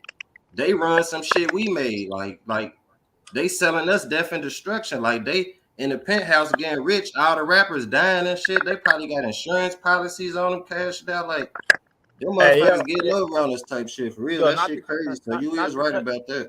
Not to cut you off, but when we gonna stop using that shit as an excuse? Like Dirk at the platform where he don't gotta rap about that shit no more. He got money. Use your money, invest that shit, and get back to your community. You still rap about drilling right now. You feel you been doing that your whole life. I ain't gonna. Oh, you feel me? We can't continue to blame the white man. You know, we gotta wake up. No. I'm not blaming the white man. I know what you saying. You feel me? But I'm saying like I'm just saying everybody play a part in that shit. Yeah, but like we gotta man up. No, money can't buy me. Like I'm not about to take no type of money to take souls. You feel me? Yeah, I don't care how much you. you give me. I don't care. I'm not about to preach. No, I'm not about to rap no bullshit. That's gonna kill a teenager. I'm not gonna do that shit. You feel me? I don't care. You give me $1 billion. I ain't gonna do that shit. So we got accountability. Like, yo, Dirk, you gotta wake up. Like, yo, my nigga, let me stop doing this. Let me change my rap. Let me stop rapping about this bullshit. That's on him. It's not the white man. But I'm not blaming it on the white man. I know what you're saying, but I'm just saying for the rapper, it's like you got. I hear what you're saying though, but you got that's the difference between you and that's the difference between us and the dirt. We more strong-minded, like me and you, us right here. We seem like people that got morals and principles. Right. A lot of niggas don't got no morals and principles. So that's the difference between me. I understand what you're saying 100%, but like it's a lot of weak ass niggas out there that's gonna bite for that shit. Like we gonna lose a lot of people in this fight to go the right direction. Like, and he just one of the ones we lost. And I ain't gonna lie, I feel like Lil Durk so deep in this fucking Hollywood. He one of the pioneers. He can't come out this shit now. He's a pioneer now, nigga. Lil Durk is a gatekeeper, boy. Yeah, for sure. All them souls he bring is saying, boy, like stop bro it. Said, why would I care about you going to hell if I know I'm going there? You know what I'm saying? I want y'all to come with. I'm trying to get as many as y'all to be lost as I am. Straight up. Hell yeah. Yep. Like niggas that's going to go to jail. They want you to get locked up too. They don't want to be locked up by themselves. Exactly. Niggas being like, I'm the only one that got caught. Damn. Right. Yeah, definitely turn them lights up, man. I know niggas be dropping in, stopping in, and they'll be dropping a light. Niggas be jumping in and hating. But if you don't hate, if you appreciate the topic, if you appreciate the knowledge, and some young black men who out here, and we bigger than this BS. Drop a light. What's good? Hey, what's brand name right here in the bottom, my right? Mirror for Not me. The white shirt with the black shirt. Mirror for me. Huh? His name on here is Mirror for me. But hold up, I'll let you see. Hey, just for all the people in the comments, bro. I don't want y'all to miss what he said about blaming the white man and shit, bro, because that shit facts, bro. Niggas really do gotta stop doing that shit because everything that I done did in my life so far, bro, he couldn't stop me from the white man ain't stop me from doing shit. I'm out here putting pressure on his neck. A lot of niggas is real lazy and they keep using that fucking excuse. The white man is the white man. I get mad at that shit. Bro, quit using that shit as a motherfucking excuse and get up off your ass. Fuck what the white man ain't giving you. I'm out here taking shit, bro. I'm like that, bro. I'm black, strong, dreadlock. Bro, you can't stop me from doing nothing. So I don't want nobody to miss what he said, bro. That shit is straight facts. As a community, if we get that out of our mentality, and I want to say one thing too. I want to just say this one little quick thing. When we speak and they say white man, I want y'all to understand. When you look next door, they the same as us. Yeah. You're talking about the elite of the world, not the regular, average, everyday white person that you walk past. Even them being racist, if they might be racist, they get a lot of us be prejudiced as well, racist, whatever you want to call it. We ain't talking about them. We talking about the elite of the world who got all the fucking bread. Those who own everything. And the regular white people in the world don't got nothing to do with that. So I just had to let talking about like capitalist type shit. The elite, the 1%. Shit, and it ain't even just black people. That's basically who they is. Capitalists, they got all the motherfucking money. Yeah. It's the ones that design the game. You know what I'm saying? Like the white people, all races is caught up in this same trap. You feel me? But it's certain ones that design everything that make sure that this shit is running a certain way that keep the engine oiled. You feel me? They don't give a fuck about what color you is. Hell no, he don't. Hell no, he don't. Somebody talking about that is not true. What ain't true that we on here saying? Yeah, what ain't true? You look, the nigga look slow in this picture. Like some of these niggas just be looking slow. Like, hey, shit, though, can I ask y'all a question though? Huh? Can I ask y'all a question? For sure. What's the question? And this for all y'all. Like, do y'all be feeling like the people who we talking about right now, the people that pull all the strings and make shit go the way it go? Do y'all feel like these celebrities be knowing who those people is and them be the peoples whose names that they scared to even mention when they be getting asked these crazy questions and shit? Like, if that makes sense, that makes sense. Hey, bro, look, to become a celebrity, it's a costly price to pay to actually be famous. They do a lot of shit that we don't know about behind closed doors. That's why a lot of them spiritually, emotionally, they be disrupted.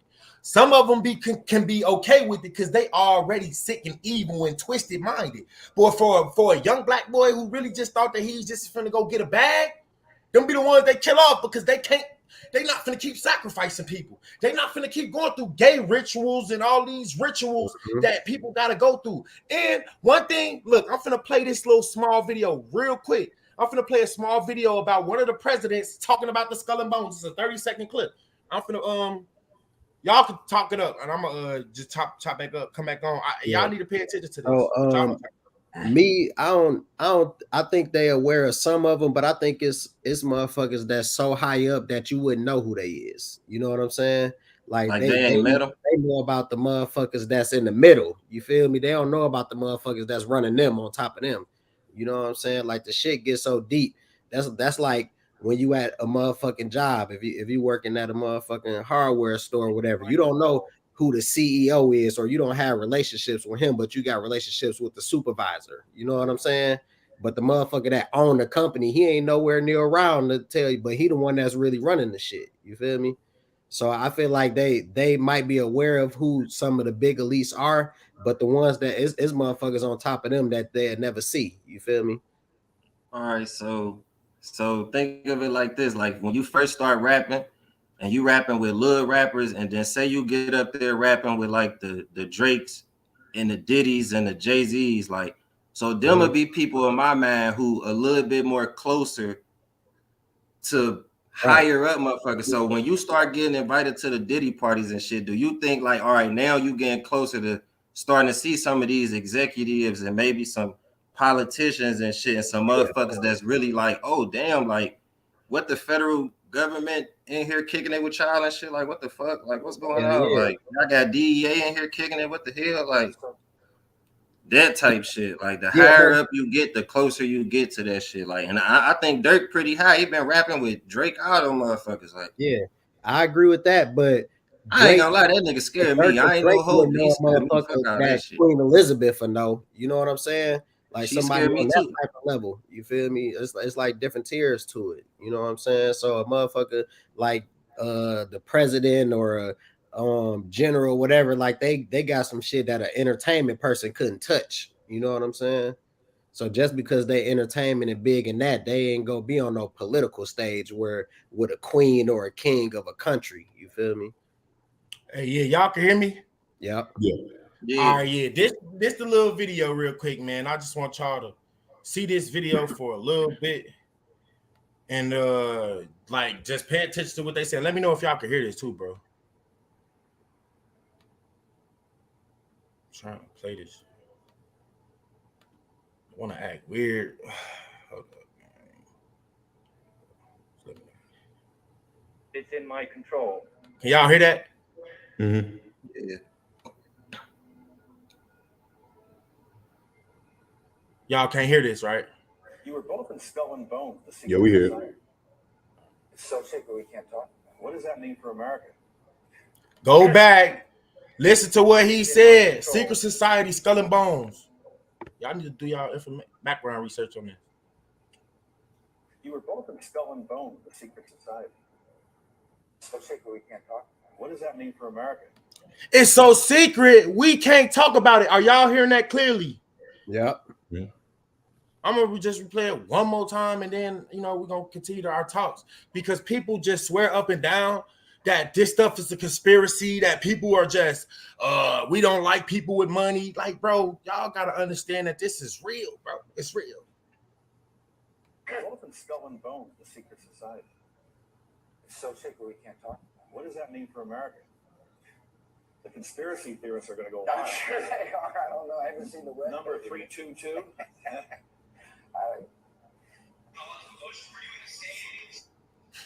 I just wanted to show that real quick, small little clip. Like, it's real small, man, because it might not be powerful to some, but to me, like, he talking about Skull and Bones. Y'all need to understand that Skull and Bones is the symbol for their secret society.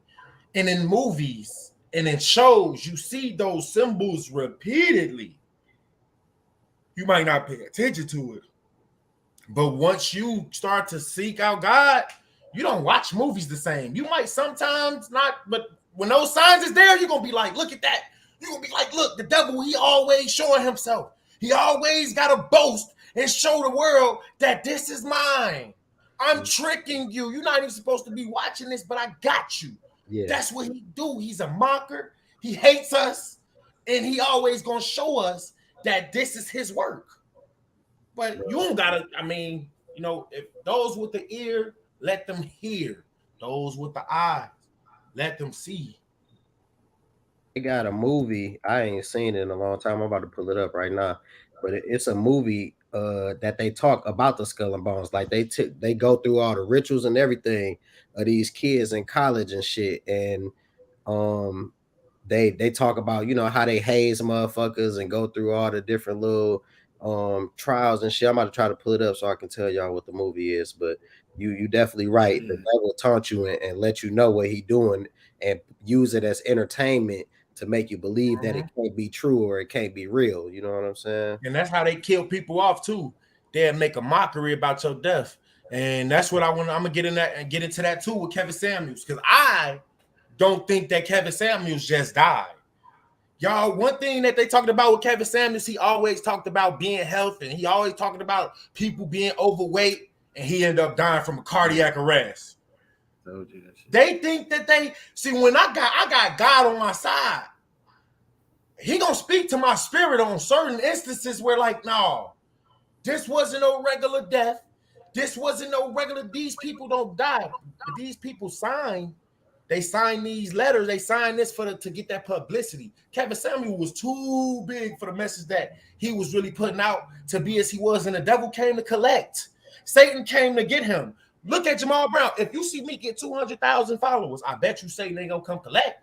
Bet you won't see me die in the middle of the street. I bet you won't. And if Jamal Brown dies, it means God allowed for it to happen. So you got to know that something way more powerful will come from that, because God protects his flock. There's a lot of people who be out here, they do a lot of work, but they ain't got the right armor on. But me, I got my armor on, and I pray, and I strap up every day. But how y'all feel about Kevin Samuels, bro? Do y'all feel like it was some Illuminati inside weirdo type or what? Man, it definitely I feel was. how you feel, bro. Shit. He did always talk about his health. Yeah, I think his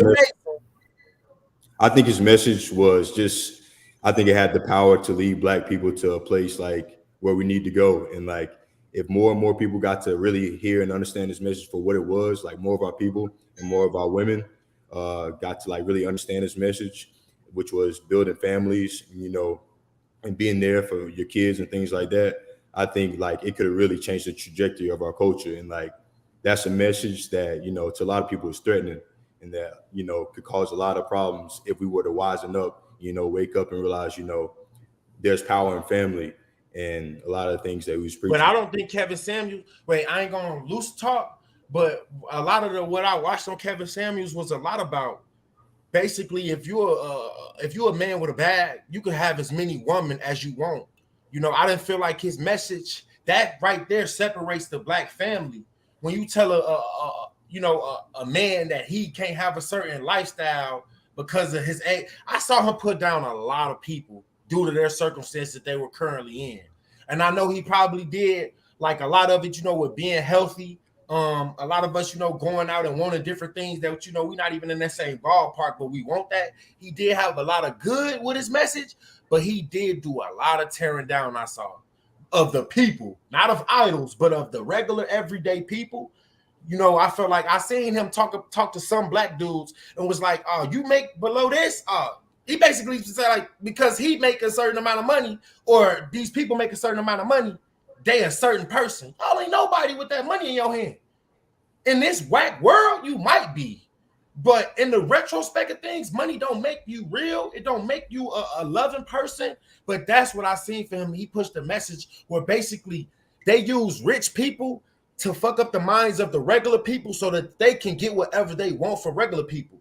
What I thought and got out of which he was telling all the women, yes, let that man that is rich have multiple people. He's rich. So why wouldn't he put that message out if he want multiple women? They have to send the message through idols to be accepted, like through rap music. The only way we gonna accept that is if we are the ones who teaching it to us and making it okay. So with him, it was a lot of stuff that, you know, I'm hoping y'all understanding what I'm talking about. But his message was over sexual, was overly weird. A real man of God, he gonna tell you, look for a wife. Look for a wife. A real man, just because you have a bag, don't mean that you should be wanting to sleep with all this.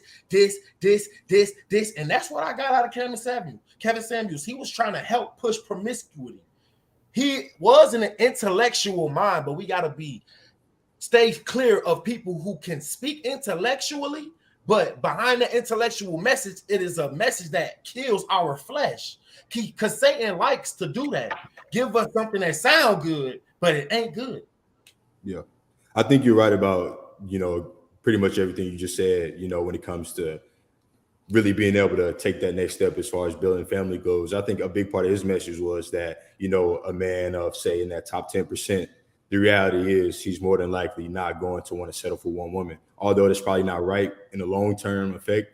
You know, I think that's what his message was, is that the reality is that once a man reaches a certain level, it's going to be very hard for him to just find himself only wanting to be with one woman. So he was trying to explain to women that, you know, you can't really expect to attain a guy that value and expect him to be loyal to you, because it's not really, you know, realistic. Although what you're saying and how it should be is what should happen, but he was more so telling the reality of the situation. Yo, going Yeah, off what that Jamal makes said, sense. going If off you what you speaking said, on Jamal. the You said reality of shit, then you most definitely hold up, bro. You most definitely hit on some valid points. When you speak and you think of it, and you know that's why we need each other. We always need each other, so that way, you know, what I don't catch, you might catch.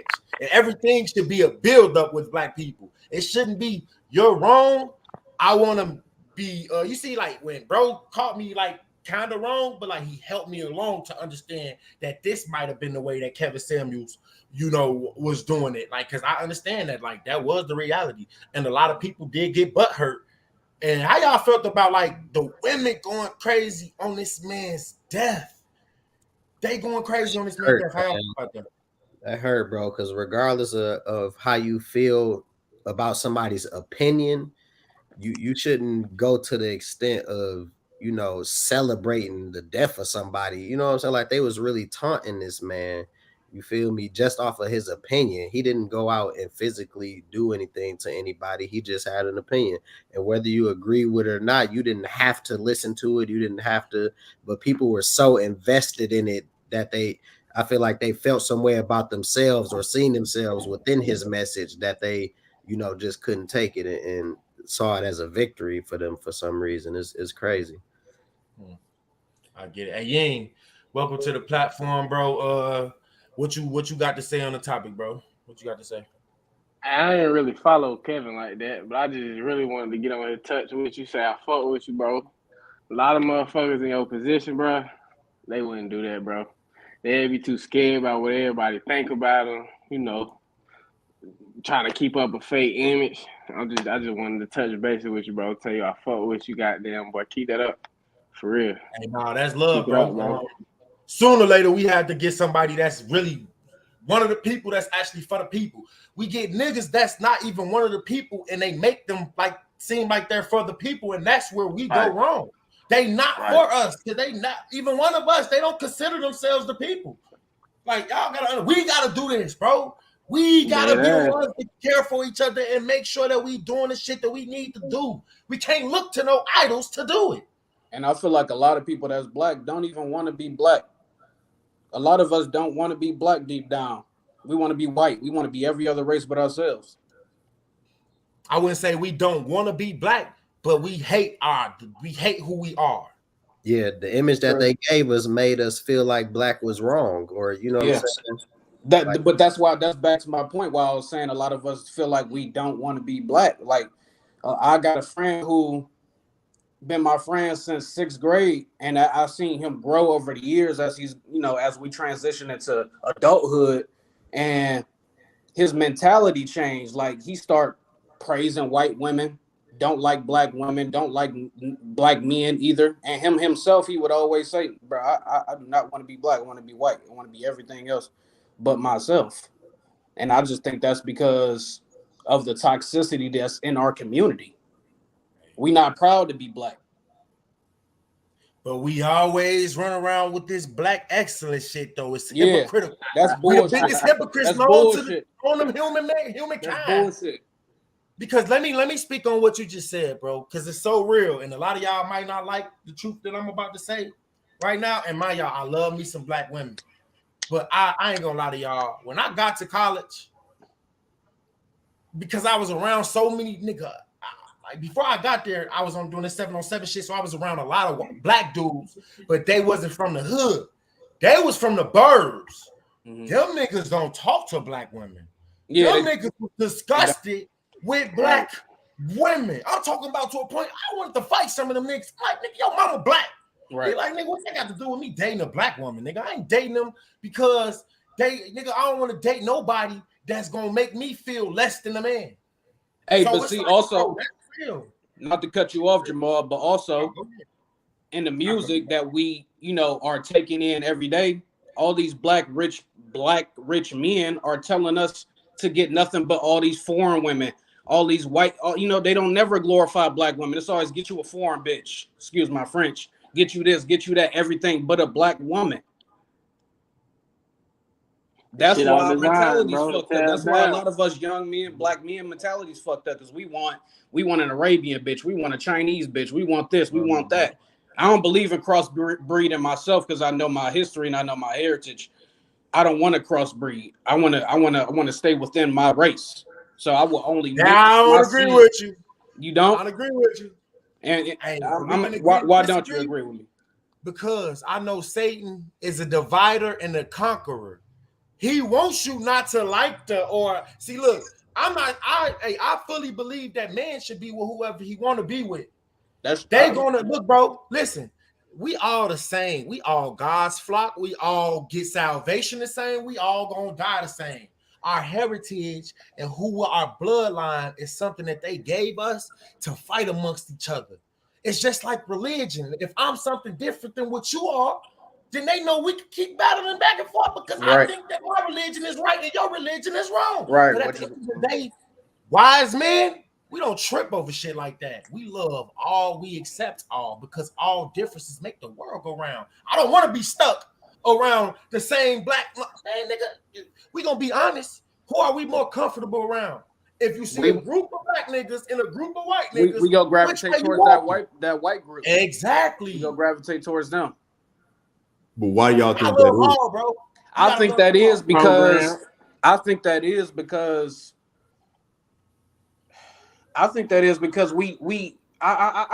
can't even really answer that question, man. I can't even really answer that question. It's But the thing that racism does. This, though. It's a reverse. Wait, let me just say it. It's a reverse psychological thing that has something to do with what's been done to us. Exactly. It's been done to us. And so it's reverse psychology. Like, it'll teach you to be the same people you despise of if you hate them enough. Right. Not only that, but white people get glorified in media more than any other race on the planet. We as kids, we are shown nothing but white faces on commercials. I mean, nowadays we get more black people. I love seeing, opening up an ad or a commercial and there's black faces that look like mine on there. But when we were all younger, what we grew up on TV watching? Commercials with nothing but white faces. When we walk in church, Jesus is white. When you go to school, when you go to the doctor, when we go to school, the principal's white. Most schools, principal's white. Yep. Right. And I go to work. With that being said, that's Satan. He knows that, and then that's why y'all look. It's the line. God is a straight path to get to heaven. It's a wide and a broad path to the pathway to destruction. It's wide. You're gonna stumble upon racism, religion. It's gonna all take away from the real message is God and love. Love all, the heritage and all that stuff is crumbs for the grand scheme of things. You gotta be able to love everybody, because at the end of the day, love trumps all. I'm not saying let nobody treat you like a goofy. You gonna let a motherfucker come beat you down. No, I ain't talking about what Martin Luther King was talking about. A motherfucker come step on your grass with that thing, you better go to the front door with yours. Hey, I ain't Jamal, talking can I about ask you a that. I question, ain't laying bro? down for nobody. But I'm saying we gotta love first.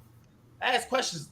Nigga, we should, they say shoot first, ask questions. Nigga, love first, ask questions after. Hey Jamal, Love God first. said it. He said the road to righteousness is narrow, but the road to destruction is huge. It's Wide huge. and abroad. Hey, Yeah, You could get Jamal, focused. yeah. can I ask you a question, bro? For sure. Do you believe in everything that is stated in the Bible? Do I believe one thing about Jamal Brown, I don't look for too many answers that God ain't put on my spirit. Okay. Man, that's how you fall off track. When you Mm-hmm. start trying to search for the wrongs All and that the extra rights, shit. and you Yeah. start trying to do all this, you not asking. Nigga, God ain't called for all that. Bible ain't tell us to do all that. That's your flesh wanting to be questionable and be working and operating in the flesh. I get on my knees and I ask God, acknowledge me on what you need to acknowledge me on that aligns with your will. We worried about what we want. Worry about what he wants for us. And you will go further in life. Then when you think you will take yourself, you ain't gonna take yourself nowhere. A lot of people rely on what they want and what they want to do, and they ass still be in the hood. I relied on God. I got on my knees and I prayed. And I got on Sports Illustrated. Started flying different places that none of my friends never got to see. Why? Because I think I was the only one in the hood that called out on God. On Yeah, God. because a lot of people in your area, I ain't grew up there, I don't know, but I can just imagine the mindset. A lot of motherfuckers ain't thinking about God or religion or how to get out of the hood or none of that. Shit, all hoods around America, bro. Yeah, that's Yeah, Where I'm all from, hood. like he was people saying, ain't on that either. like he was saying, All like hood. even in the title of the video, like we lost souls, motherfuckers, and especially it's a bunch of them in the hood, in poverty areas. Period. Hey, Right. let me address this question real quick. Man, hey, putting on the armor of God is easy, but you got to get in your Bible, because majority of the Bible specifically tell you how to put that armor on. It's gonna tell you how to put on your helmet, your breastplate, your shoes. It's gonna tell you how to battle with your sword.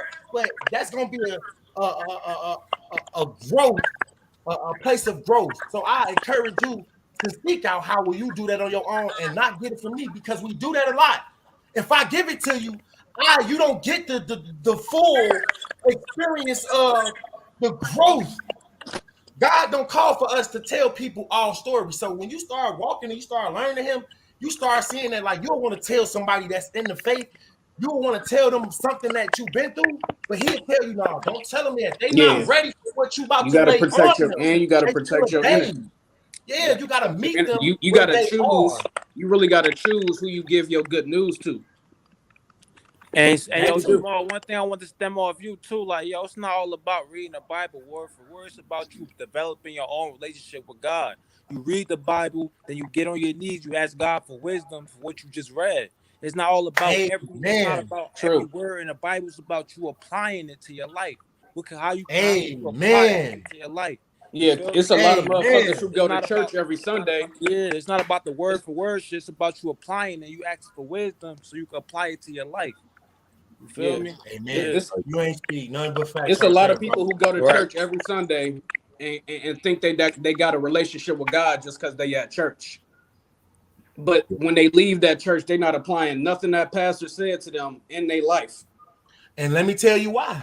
It's because we go to church to get what we can get at home by ourselves. And God told us to go to a quiet place by yourself. All the time. Exactly. You ain't supposed to fellowship.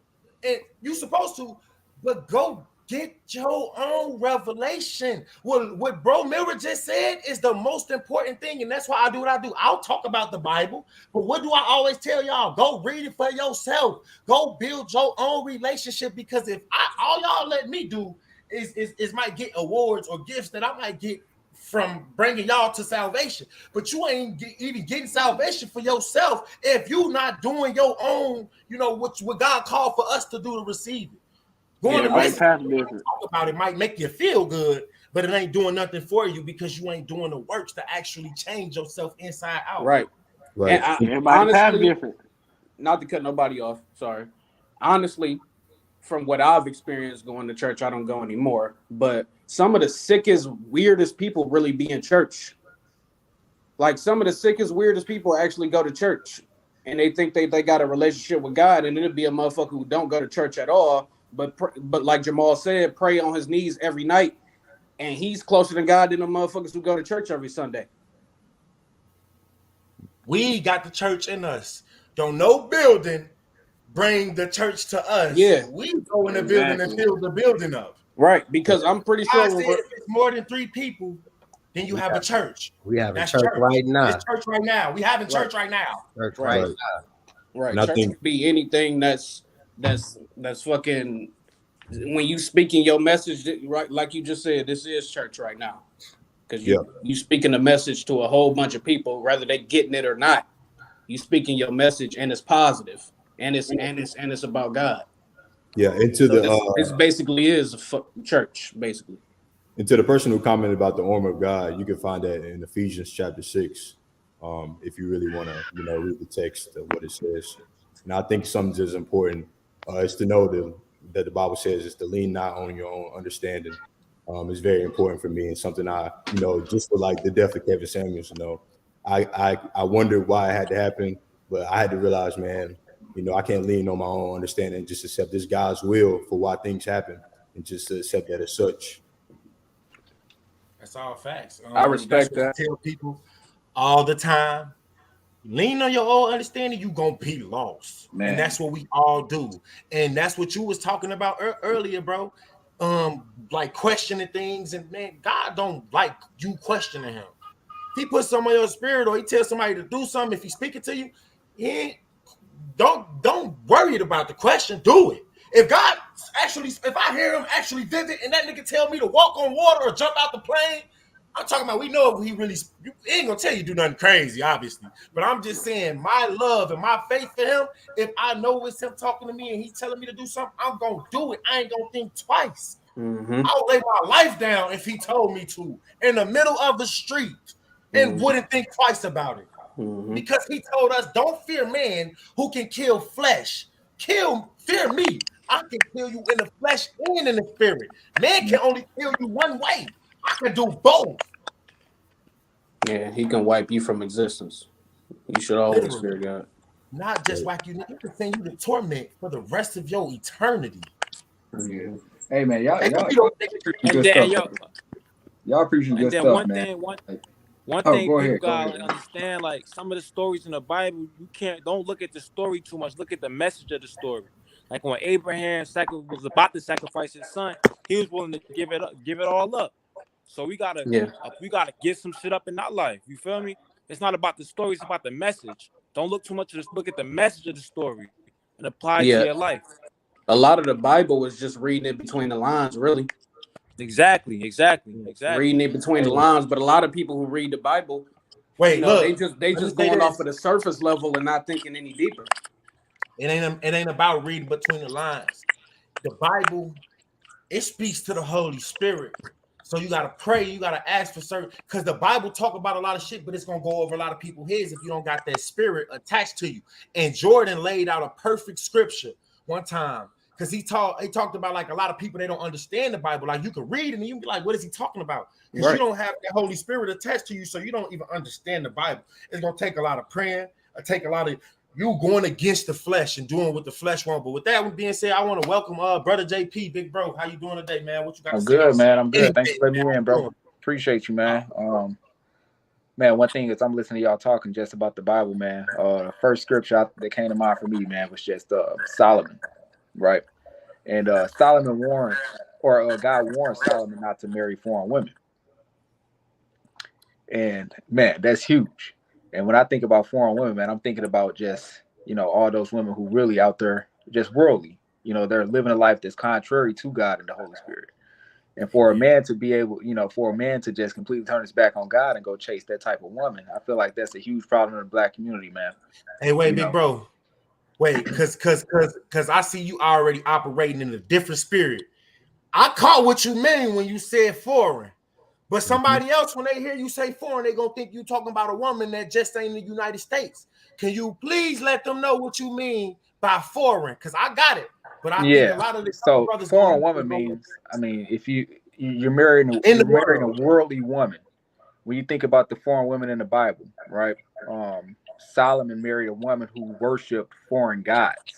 She didn't worship the God of, the Father, Son, Holy Spirit. They had idols that they worship, contrary to that God.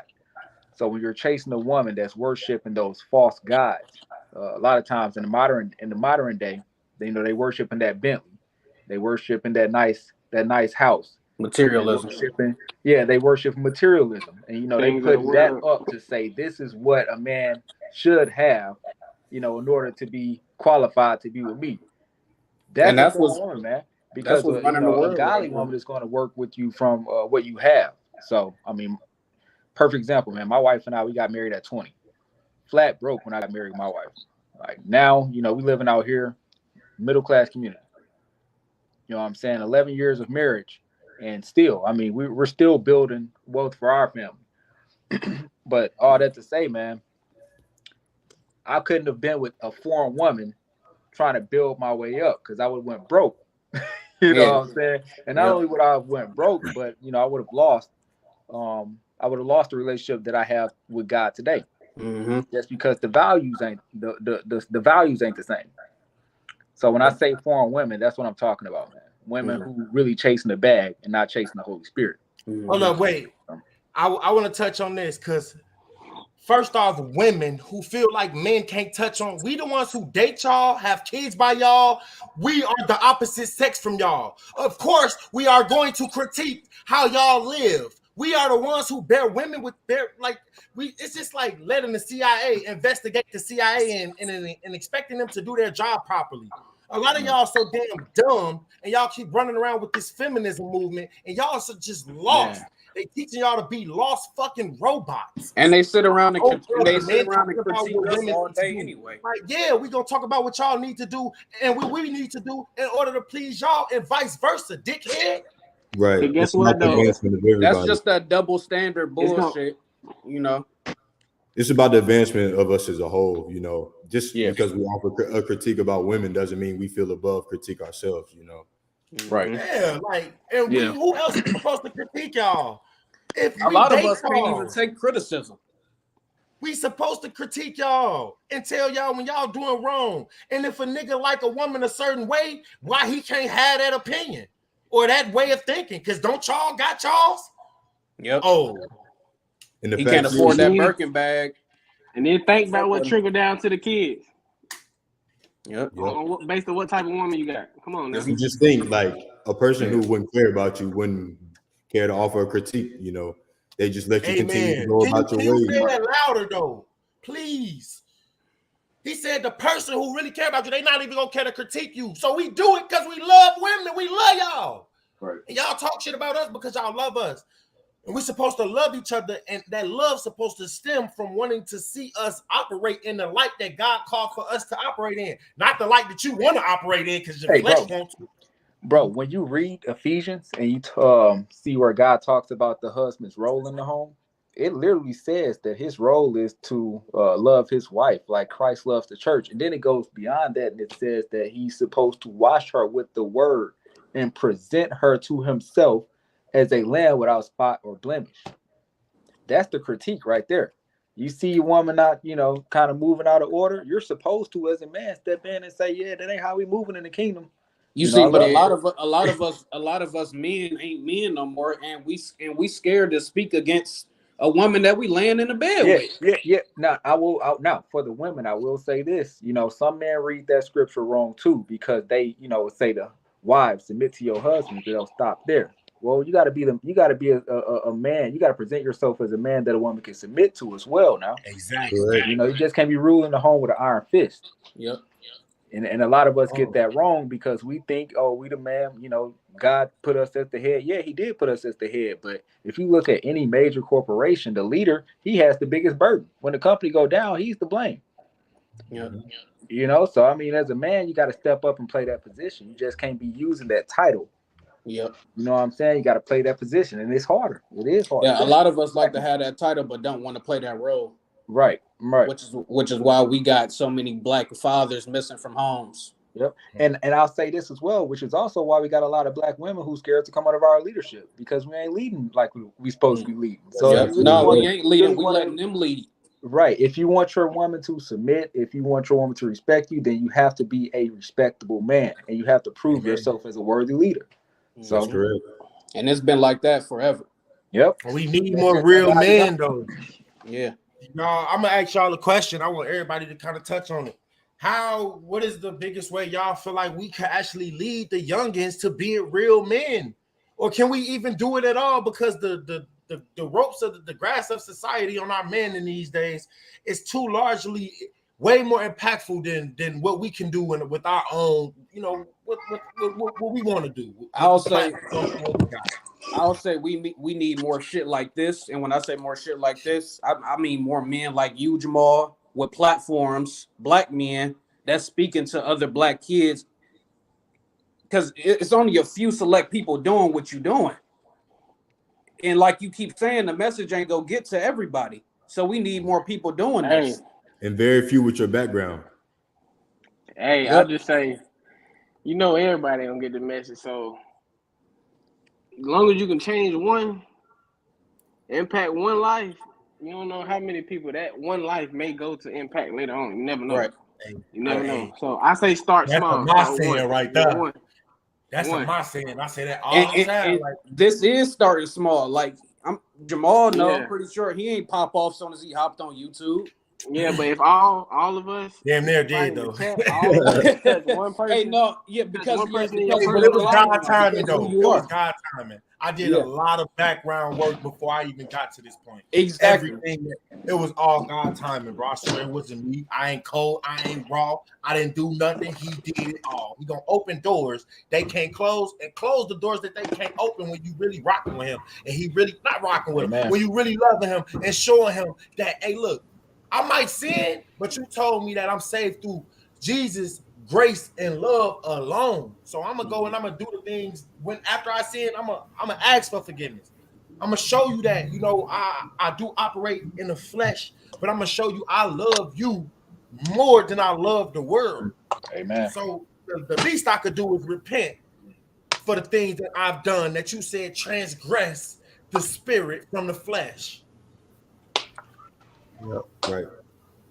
Yeah, I feel like we need to spend more intimate time with youth. You know what I'm saying? Like we got to really stick with them on that level.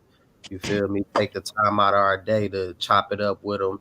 You know what I'm saying? And show them principles and the morals that we live and rock by. You know what I'm saying? Like that's the biggest thing. Because when you think about people that's you know, joining gangs and stuff like that, they usually do it because they're hanging out with them the most. And that's what get the most influence over them. So if you really kicking it with them, whether it's you just playing the game with them, like how you do with the Madden and shit like that, you know what I'm saying? Now you meeting them on their level to where they could listen to you and understand what you're talking about. Yeah, once you establish that bond, it can go. Y'all don't even know what God doing right now. We finna have so many. It might take a little time, but I promise y'all, it's so many shorties out there that's craving niggas that's speaking like this. They don't know it, and they coming and they flocking. And just wait to, you know, like it's gonna be the ones that we have that change over gonna be the most powerful ones because they got the ability to not be like others. They just need the right person to follow behind. Or the right group that's led by God. If it ain't led with God, God ain't in the center or at the head, I ain't a part of it. I'm not a part of it. If we can't talk about God, I don't want to be a part of it. Right. Hey, I'm gonna say one thing though too. Like with the youngest, man. See, I'm tapped in with my youngest, so my name Yin Yang for a reason. You feel me? You gotta the balance. I done been there. You feel me? I got some respect around the way. But it ain't an easy task, bro. So sometimes you just gotta plant the seed. Like for the shorties that's really out there, but they don't want to hear this shit, bro. Like Jamal, when I come around talking this shit, they don't want to hear it. So I just say you just gotta plant that seed, bro, and just keep watering it. They don't want to look. They gonna want to hear it if they see thousands of motherfuckers watching me. If the world idolize a real message, people gonna follow. Yeah. It just needs to be more Hey, people Yeah, actually it's been caring about shown what to other hey, us people time and doing. time again. It's been yeah, shown hey, to us time and time again throughout our Black history. If somebody got a real powerful message, we go get followers. yeah. Right. It's happened too many times. It's still happening now. It Even is a Yeah, challenge though, hey, bro. I'm It is a saying though, challenge bro, though. from my perspective, I'm saying it ain't easy, bro, cause It's bro, not. I've it's not listen, easy. Hey, I'm telling you, you're right, bro. Because I'm telling you, man, I mentor some. So you know they still have the DSEG program going on, where they ship right? city kids from the city schools into the county schools. I mentor some kids right at our middle school down the street at Parkway West Middle, from 6th grade to 8th grade. Some of the DSEG students, and I'm telling you, man, it's a challenge. It really is. Yeah, And the Because they biggest challenge is, they going out here to the school with the white folks, and guess where they're going back home to, the right? And block. it's a different lived experience, man. I got one kid that I mentor. I mean, he got his dad killed a few summers ago, so I mean, his whole life is completely different than everybody that he goes to school with, bro. So Right.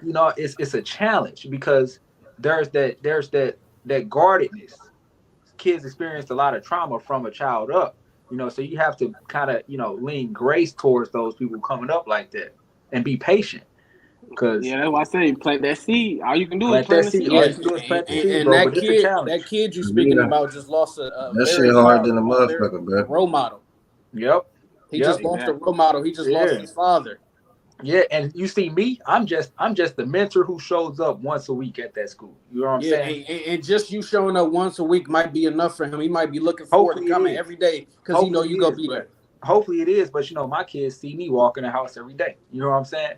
So it's different. Yeah. So For real, yeah.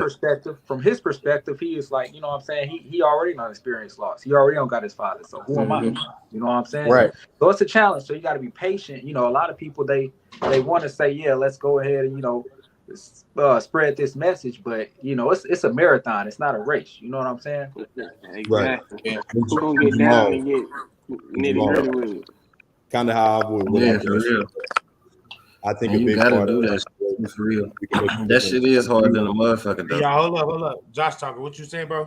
I would say, like, to answer your question, I feel like a big way we can make an impact on the youth is as a whole culture to start promoting people outside of just, rappers or Man. people who play sports. Like, we need more figures that get, this type of praise that do like normal jobs such as doctors. Like, Yep. you don't see these Yep. type of positions get as much respect in our community as like, an athlete or entertainer would. And I feel like when kids know that, man, my people would appreciate me if I was a lawyer, if I was a doctor, if I was a firefighter, if I was, whatever it may be. I feel like more of them would aspire to be something beyond of what they just see, around them, and they would realize, man, Yeah. look, if I go do this, I can get the same type of praise, which is really all they want. They want to feel appreciated. You want to feel, people value in what you do, which is why most people either try to be a rapper or an Yeah. entertainer or He's somebody who spot plays on, bro. sports. And I He's feel like spot on. if we as a Solid. whole, we start to promote these different type of, roles that we can take on in life, it'll go a long way for the young generation. Spot on, bro. For real. Like Yep. we need to normalize like, bro, I'm in the financial industry. So we need to normalize black men being in other industries besides sports, rap, you know what I'm saying? Reality TV shows. Like we gotta normalize the black financial advisor, the black doctor, the black Black lawyer. You know what I'm psychiatrist. saying? Right. Every black man should have a LinkedIn page. Yep. You know what I'm saying? Like every black man should be on LinkedIn. You know what I'm saying? Spreading that network, connecting with other black business owners, black career men and black Hey, what career is women. LinkedIn? Not to cut you off. What is that? That's like a business network site. It's kind of like social media, but for businessmen and women, or career men and women as well. So it's pretty big, man. I'm telling you, if you start a business as a black man, that's one of the first social media sites you should join. Because if you use it correctly, it's gonna be able to introduce you to a lot of people that you might have otherwise not known had you have not been on that site. Okay. Hey, JP, bro, you gonna have to man, I don't know if you follow me on Instagram, but I'm gonna need you and Josh to man, make sure y'all give me a follow, bro, please. I ain't Drop on the name Instagram. I'm that on y'all jump Facebook, on but I ain't here on with. Instagram. You on Facebook? Yeah, I'm on Facebook, but I don't got an Instagram. Oh yeah, that's even better. That's even more intimate. I don't got a lot of people on my Facebook, so if you see the look, you on computer? Yeah, I'm on. I was trying to get on I'm my about laptop to. for the live stream, but I had to use my phone. But I'm on my laptop and desktop right now though. Cause yeah, just add dang, I know my name might get a little low. I was trying to see if you could see the private chat. So if you drop your name in the private chat, like yo, how you spell it, I'll add you.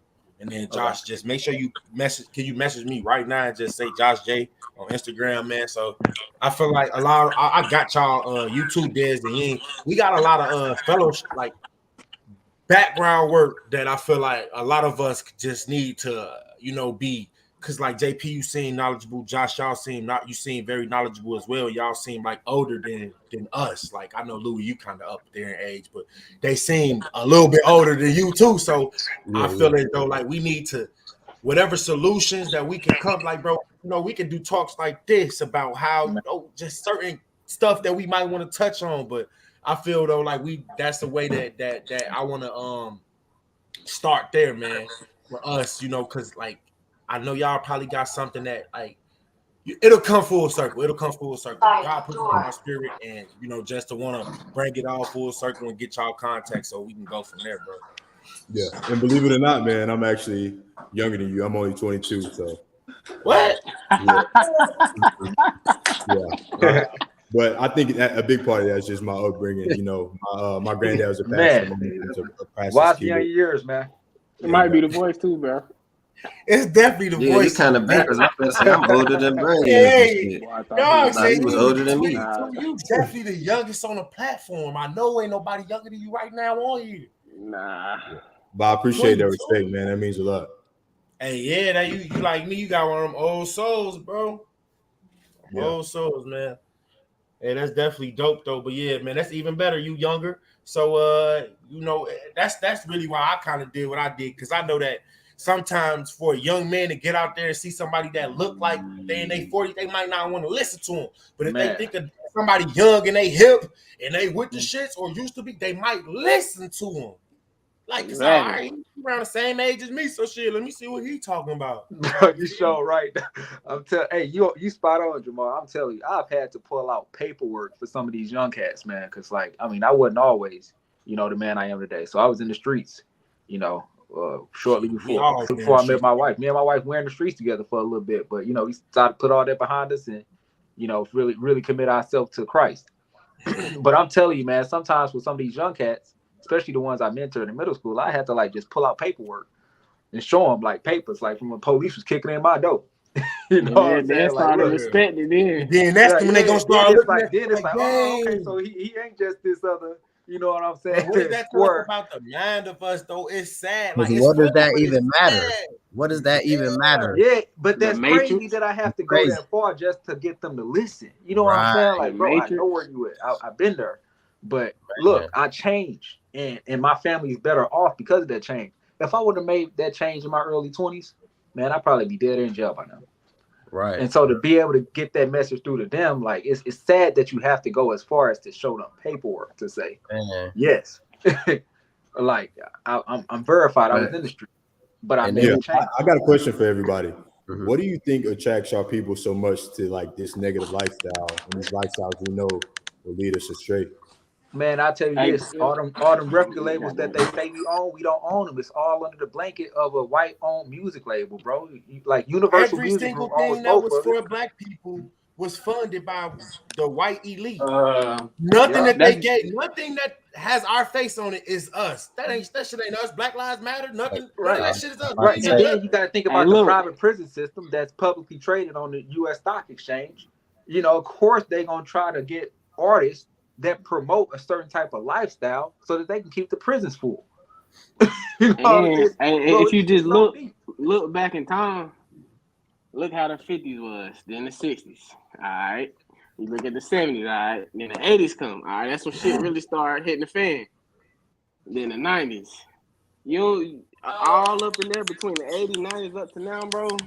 It was strategically set like this. They had to break us down.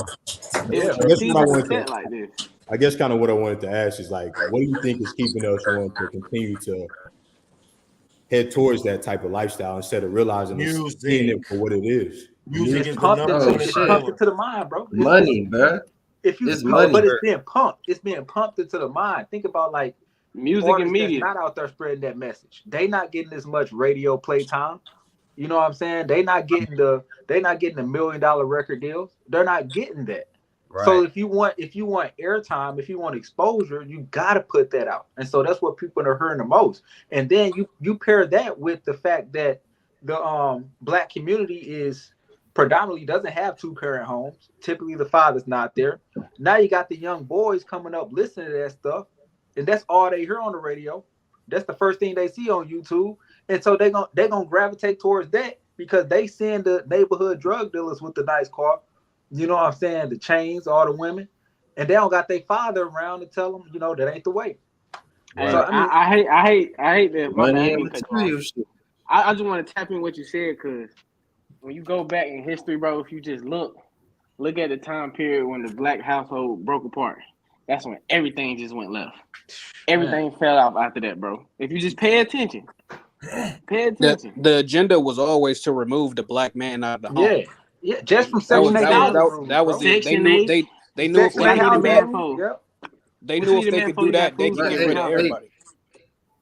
Hey, Hood, though, my didn't bad, that shit start where you from, though? You said what? Like that then like the Section 8 shit, I had seen some shit on YouTube where they started that shit out there somewhere in one of them big ass tires back in the day. They started that Section 8 shit out there.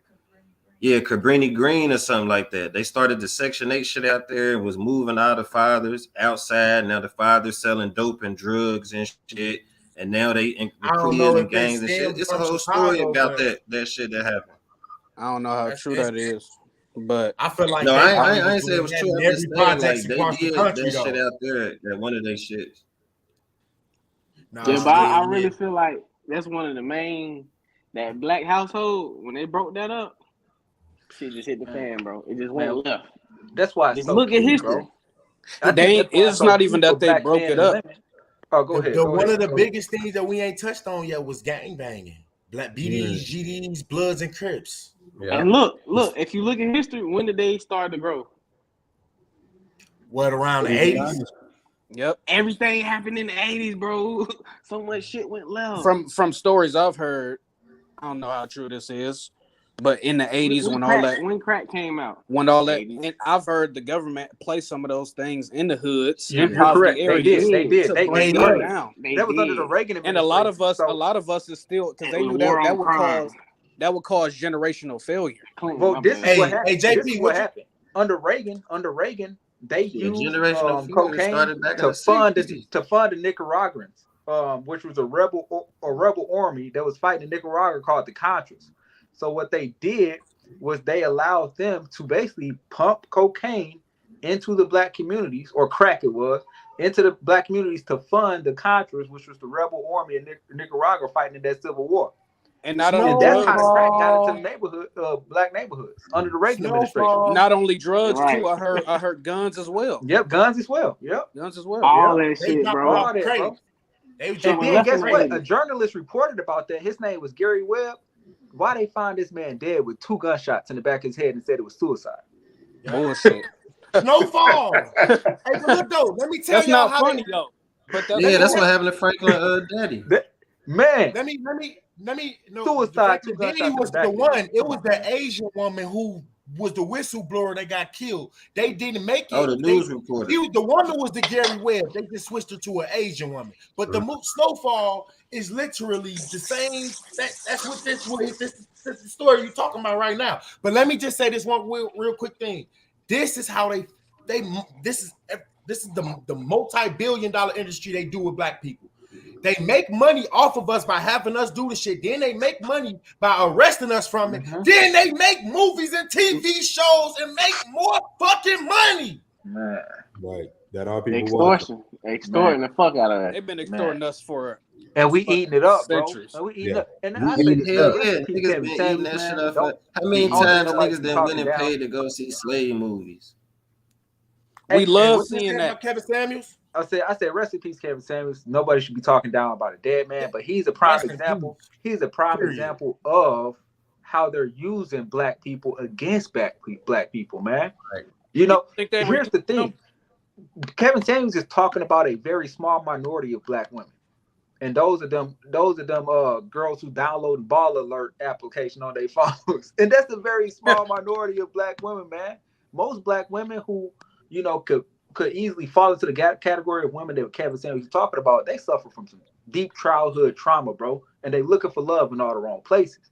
And they being taken advantage of by black men that if they just stepped up and gave them the love that they really need and looking for, they could change that girl's life. People don't understand the psychology behind a woman who has experienced childhood molestation on top of abandonment from a father walking out on her. Of course, that girl might grow up and gravitate towards being more promiscuous. Does that mean she's a terrible person? No, it just means she suffered some childhood trauma that if you educate yourself on what that does to a woman's brain, you would understand it's not personal. A lot of these women just trying to survive. You know what I'm saying? They don't know what love look like. I think one of my favorite songs by Lil Wayne, man, was How to Love, bro. And that whole video explained it all perfectly. You know what I'm saying? But Kevin Samuels was a straight, he had a bad habit of getting women like that on his show and just talking dirty to them, man. Like, come on, man. You got to build the black woman up, man.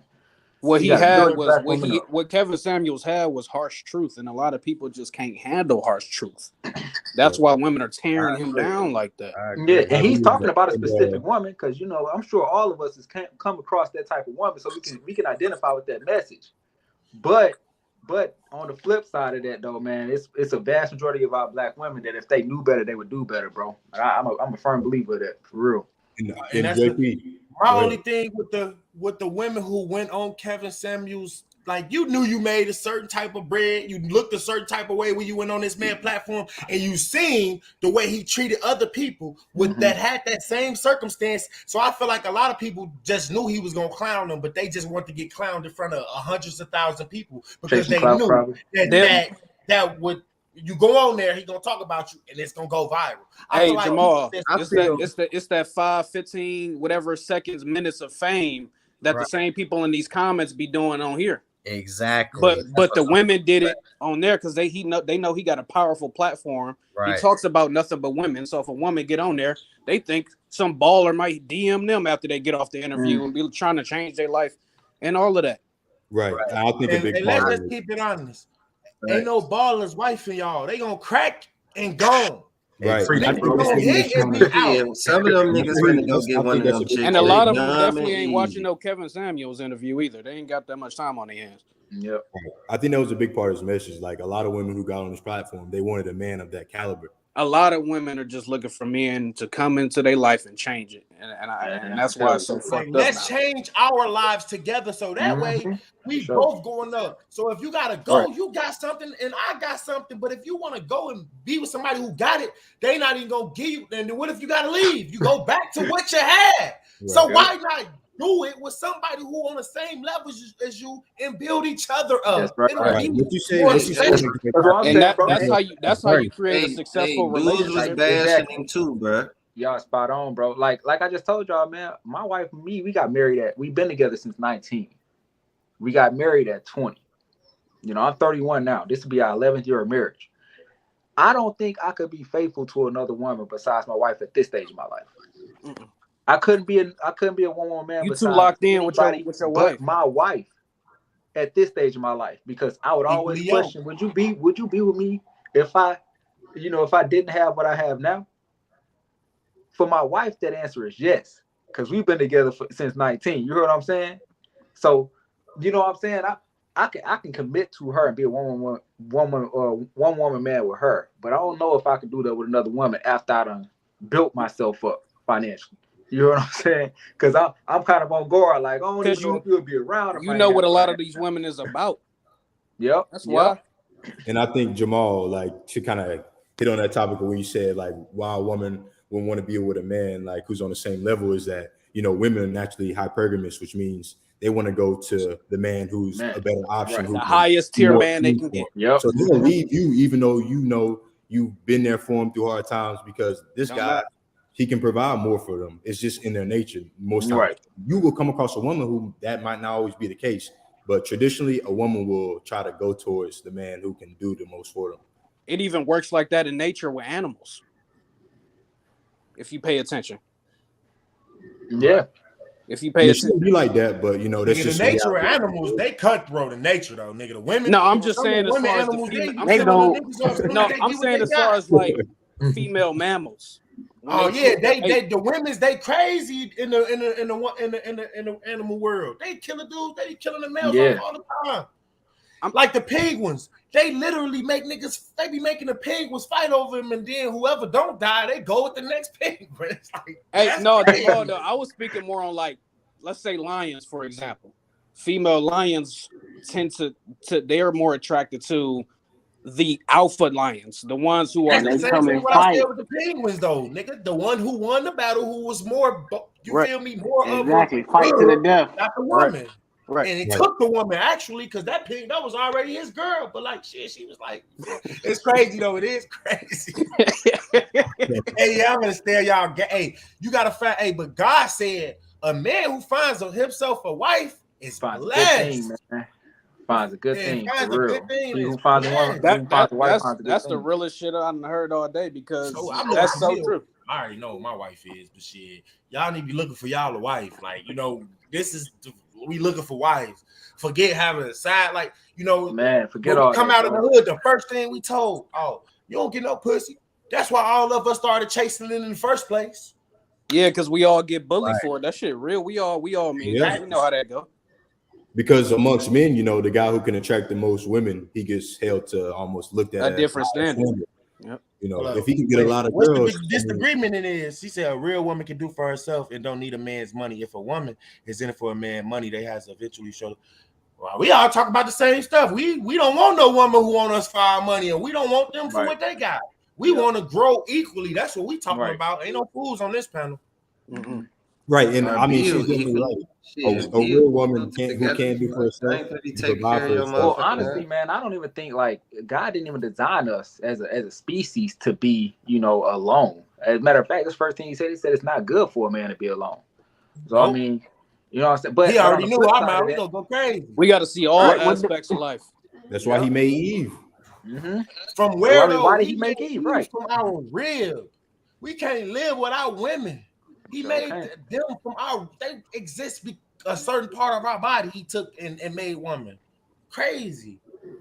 And it just shows you how divine he is and why men should just, man, if you listening to another man who ain't listening to God, you gonna be lost, man. That's right. For real.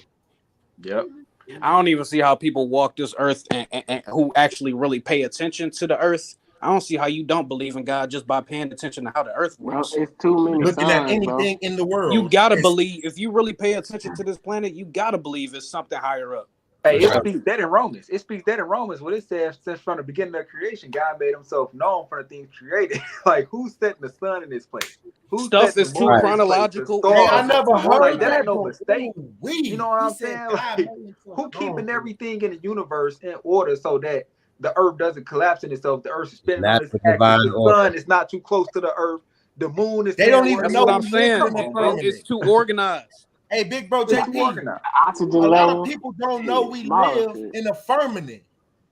They don't know that God separated the heavens. Right. People always joke And the about it. waters Like, above. oh, Hey, so you just looking up and that's the heavens? If you go past you feel me, the firmament, then God working so divine that our small brains just don't understand it.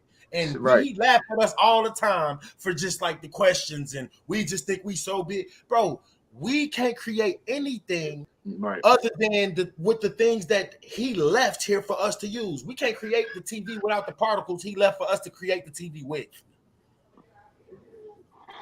Right. a lot of Like, us and they don't be think like calling that, around though. calling themselves gods. These people be calling themselves gods. What can gods don't fall to temptation? They say, oh, they tricked us. What God get tricked? You can't trick a God. Mm-hmm. All right, a God is omnipotent. We ain't omnipotent. Right. Exactly. And a God, the one true God, is omniscient, which means he's everywhere at all times. All at once. Yep. He's everything. But Satan not. So he got to do a lot of little weird stuff to invade To your attempt to privacy. try to Right. attain that Mhm. power. Yep. Yep. Mm-hmm. But Jamal, I think you were about to say something important about game banging and the effect I feel like it has on our culture. Like, I kind of had a question as far as, why you feel like us as a people, we continue to promote people who we know are involved in gangs and something that's actively, hurting the community, and why we don't make a bigger movement to go against gangs as a whole. Why do we don't start a movement to, end all gangs, or, why we as a culture don't want to banish this out and go against it completely? Because we got to think about the people. We might want to live a certain way, but our culture really relies on the famous people who are black. They speak and they speak for us, bro. They might not speak for your everyday life, but the everyday black person in America, they speak for them. For sure. They Right. are in the control. They And that- have, they the ones with the platforms. We can never get there unless some of us have the ability to speak to the people, because a lot of people will resonate with us if they are around the message enough to see that what we talking about makes way more sense than what they do, but they don't see no people like us. They glorify. Exactly.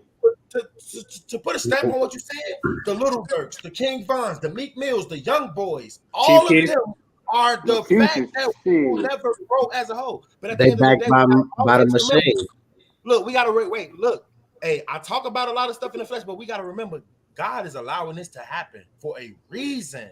He said 2/3 of men will perish. This is just the way, one of the ways in which a lot of them go perish. So at the end of the day, we can't save everybody.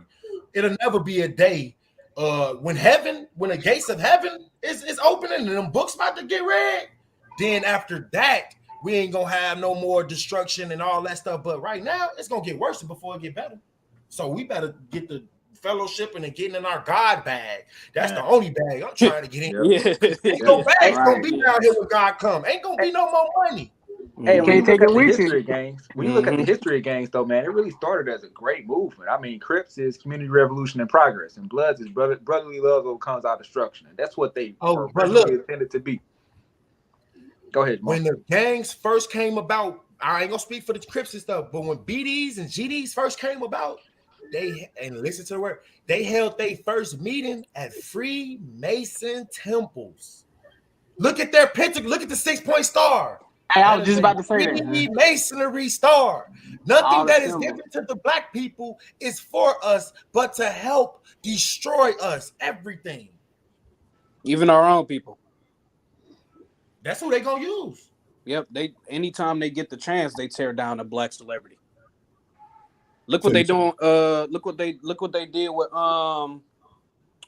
what's the Bill Cosby years ago. Oh my goodness, man. Man, look, with them celebrities, bro, they be doing stuff, bro. So, and when they get out of line, or you do something they don't like, they do get into a open the bunch book of on your weird ass. shit. I was just You know, all right, open the book on your ass.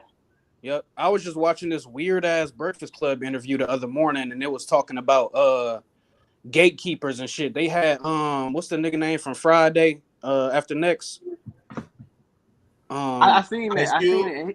I seen that. Yeah, and he was talking about like, Mike Epps? People gatekeepers yeah, Mike in the rap Epps. Yep. community. Was it Mike Epps? Yeah. Yep. I didn't see that. He was talking about gatekeepers on the Breakfast Club and all this He's weird talking shit. about the gatekeepers and shit. Well, Kevin Hart, he the gatekeeper for the yeah. That's who he said. That's yep, the he was person complaining said. about because him and Kevin Hart was beefing. I'm like, why is these two black? You ain't never seen Mike Epps in no dress or nothing like that. You seen Kevin Hart in one, and he said he wasn't even getting one, and then he put a dress on. Sure did. Crazy. Same black folks that celebrate Chris or Will Smith getting on stage and slapping Chris Rock, man. Yeah, I mean, that disgusted me. You know what I'm saying? Otherwise, before that happened, that was a night of black excellence, bro. You know what I'm saying? They had recognized Denzel Washington, and then later, or not Denzel Washington, but Samuel Jackson. You know, basically lifetime achievement. And then later that night, Will Smith goes on to win an Oscar at a predominantly white ceremony. Bro, we were all overshadowed by him slapping Chris Rock. I think Will Smith. We were watching actors acting. The slap wasn't. See, look what's happening to Will even Smith if that was right an now. acting job, though, man, that says a lot. Why would we even take that? Why would we even do that type of acting job on a night? Like, come on, man. Will Smith is in Scientology. Y'all don't know what Scientology is? Yep. Will Smith is in Scientology. These people are not for us. They are literally Satan's minion. He will use them as he see fit. Jada and Will Smith are doing. They going through what's the ritual that they going through? Like they being embarrassed right now. They going through one of the humiliation ritual, hazing, some shit. The humiliating ritual. Like these hazing. people are. That's all they going through. They probably getting a bag in the background or whatever the case may be. But these people ain't us. They not the same. They not the same as us, bro. On the real, Our God ain't their God. It's like they take these black rich men and say, here's 50 million. We about to embarrass the shit out of you to the whole world. But you go take this money and let us use you how we want to use you to show these black people what we want to show them. Right. And to tap into what JP was just saying, they can't allow us to have a night of acknowledgement without putting a stain on our name. You know what I'm saying? They don't want us to be looked at in a good light, and then that's just it. Never. They gonna taint every black So, man like, that got a powerful message that die. They gonna taint his name. They have to. Ain't nobody gonna die. The only nigga that died, a real nigga, was Malcolm X. I don't care what nobody say. He's not a real nigga. Malcolm X was ahead of and his see, time, a lot bro. of people don't like Malcolm X, and I don't Because understand he's too why. real. I don't understand why. Real man if you ain't one yourself. I don't understand why. Helpful to do your hair. You can't handle that. I mean, just think about now, like That's my goat. Malcolm X, my goat. I love his ideology. I love his mentality about shit, everything. Right. And I think like when we think about the whole Oscar situation and kind of like what I guess Louis, is that how you pronounce your name? Yeah. Was kind of speaking about is that you see how like now hey, how you doing? They talking about Malcolm X was the Freemason shit. If he was, he joined and didn't know what he was, and he tried to get out. I bet he wasn't doing none of the rituals that they was in there doing. I bet he wasn't no sellout with knowing. Like when he found out that he was like, "Oh, I'm gonna stay doing it." No, nigga, he changed. He turned the other cheek. That's a real man. I don't care what nobody say. He said MLK and Malcolm X was Freemasons. Hey, dude, MLK was a Freemason. You don't have no facts. Nobody ever spoke on Malcolm X being a Freemason. Kick that shit in the bucket and say fuck it. But I think part about what Louis was saying that was really important is that now just think about our perception amongst, the wider majority of people now. Now we get looked at as people who are violent, people who are easily triggered, people who, can't take jokes or resort to violence as a form to settle our problems. And that becomes a new image of a black man and who we are. And I feel like, that ties into kind of what you're saying, Jamal, as far as like, how they want to control the minds and influence us to kind of think about each other. Exactly. Most definitely. Because I got a question for y'all. So imagery is a big reason why people operate the way that they do. And when you think about professions as far as like lawyers and doctors and accountants and psychiatrists, what's the first image that pop in your mind? You know what I'm saying? It's usually a white person. You feel me?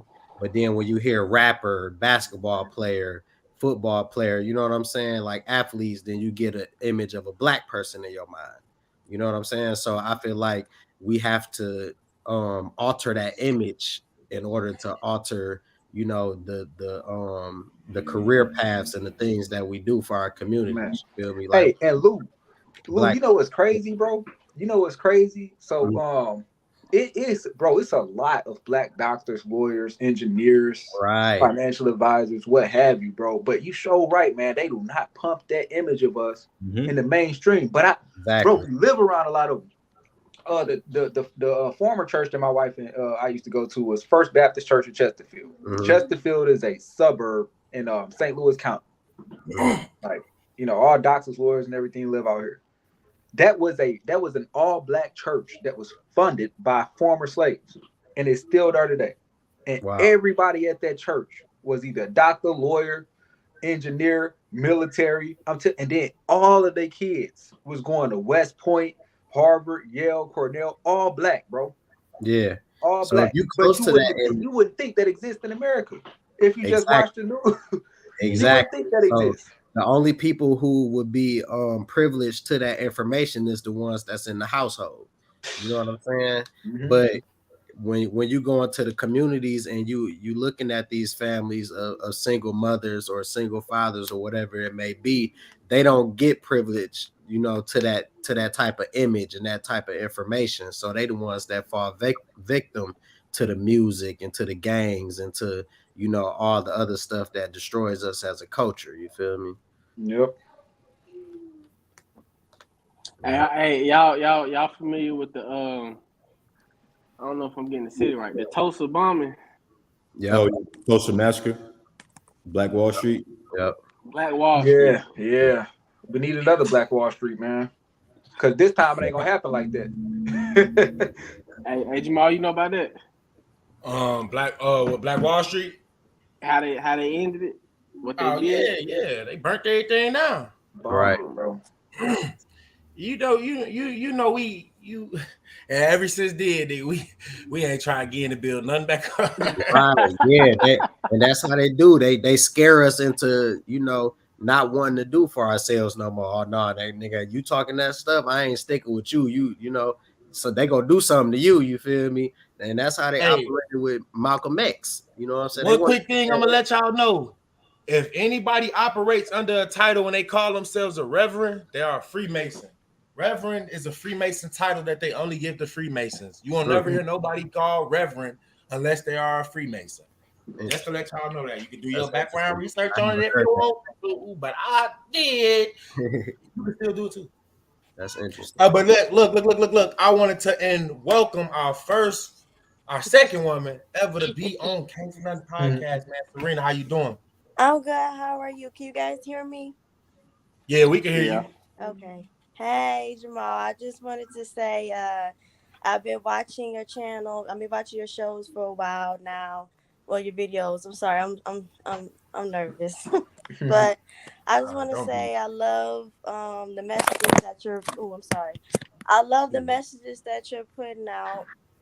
I really love how you've been spreading a lot of positivity, you know, on your channel. And I just want to say keep it up. And, you know, I'm just happy that it's someone coming from coming from where you're coming from that's, you know, spewing, you know, positivity. So I really appreciate the work that you're putting in. Hey, no, I definitely appreciate that.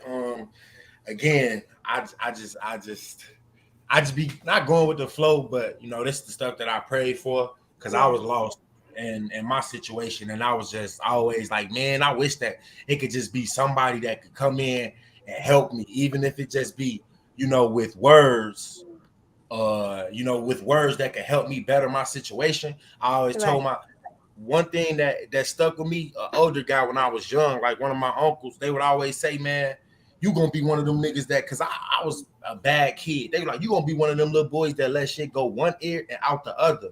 Yeah. And so when I heard that, it stuck to me, and I was like, so since y'all think I'm gonna be one of them people that let stuff go one ear and out the other, I'm gonna, you know, soak up all the information that I can, and with the hopes that I could teach this information. You know, if I could get to a point in my life where somebody could look at me as a success story, then all this information and all this stuff that I have gathered, I would want to give back, because that's what, you know, that was kind of what I was looking for as a kid. A lot of us are looking for a mentor or a father figure. It's just so happened that a lot of them that we have by default, they nowhere near the best examples that we should live by, go by. But that's what Satan, what he did with you know, putting us in the environments, our people, the environments that all of this is just strategic. So it's just me doing my fighting against what he doing, you know, and I'm just asking God to continue to help me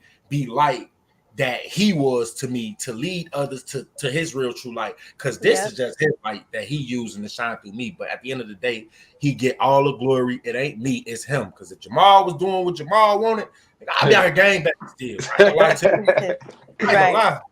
Right. I'll be really out there trying to get back for my brother for real. Yeah. Like that's God said that evil is already in our heart. Like it's there. But you know, I fight my flesh because we're gonna have to answer to him at the end of the day. And I ain't going to him But I ain't going to him the way I was about to go to him, man. So I'm just trying to bring a lot of people along the same way I've been brought along, meeting them where I was in my life. And so I definitely appreciate that. Thank y'all for seeing the work. Appreciating the work is the main thing, man. I'm just trying, and I'm thank y'all for trying as well, because the flesh will fight off listening to this. Yeah. A lot of people can't even listen to what we on here talking about. So if you feel as though you don't normally listen to stuff like this, man, it's appreciated. That's all I want to say. It's definitely appreciated. Yeah. Yeah, I just really appreciate what you're doing, man. You know, you're very motivating. You know, ever since I came across your channel, I've been learning a lot about God, and you know, just about, you know, the whole, you know, Bible and stuff like that. Because I am a Christian, but I'm not like heavy like into the Bible like that. So when I'm watching your lives and stuff, I've learned a lot about, you know, God, and I've learned a lot of stuff that I didn't know anything about. So, you know, I just want to thank you for educating me, you know, on that. Hey, well, thanks for listening. No Thanks for problem. listening. But another thing, don't take what I say to be God's word all the time. Go take it over him. If you Right. hear something and it might sound good, go ask God, is that what really good for you though? Because what might be good for me, and that's what a lot of people, they don't do that enough at churches, telling people to go do this on your own. You know, Right. sometimes it's good to listen to people teach you how to do it, but like apply it to your life for real. Take heed to it so that it can change you for real, and then you can go out and do the same. You know, you just never know how God want to use you, because He want to use every last one of us. Right. Facts. Man, I say this, man. It's just being in here, man, hearing all this, being a part of all this, man. It's a shame that you ain't hit 1.5 million subscribers on YouTube yet. You know what I'm saying? Like, that's Man, a you got shame, crazy. because Y'all everybody think this is that what the though. black community needs right here. You know what I'm saying? Like, right. just togetherness. You know what I mean? Black men building black men up, black men Right. building black women up, black women Right. building black men up, black women building black women up. Just that unity. That's what we missing. And that's it, man. As long as they can keep people that's willing to pit us against each other, man. As long as they can keep getting people like that, it's gonna be hard for us to advance for real as a people. For real. Man, Mhm. speak on Definitely. it. But Yeah, this ain't Jamal. for everybody though. And y'all know we know how the world work, bro. We know how the world Yeah. work for the real, true, positive.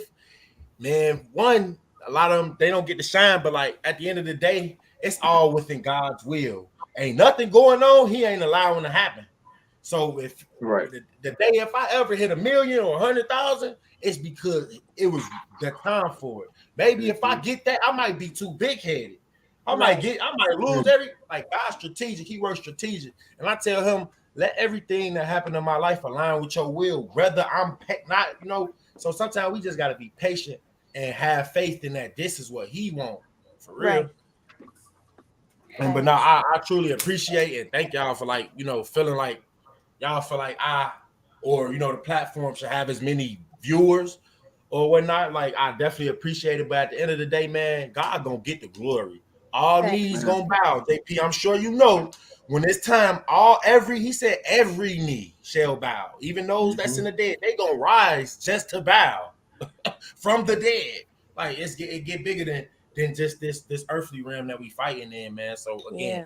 I can't tell y'all enough how much I appreciate just being able to have these talks as well. Like, Yeah. man, it's doing a lot for me as well and helping my faith and my relationship. What's good with you, AWOL? What's good, bro?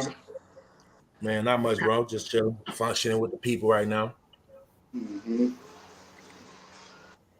Yeah. What's good? You got something to say? Listen to everything going on. Everything going on, everything just always a distraction. You just got to stay focused.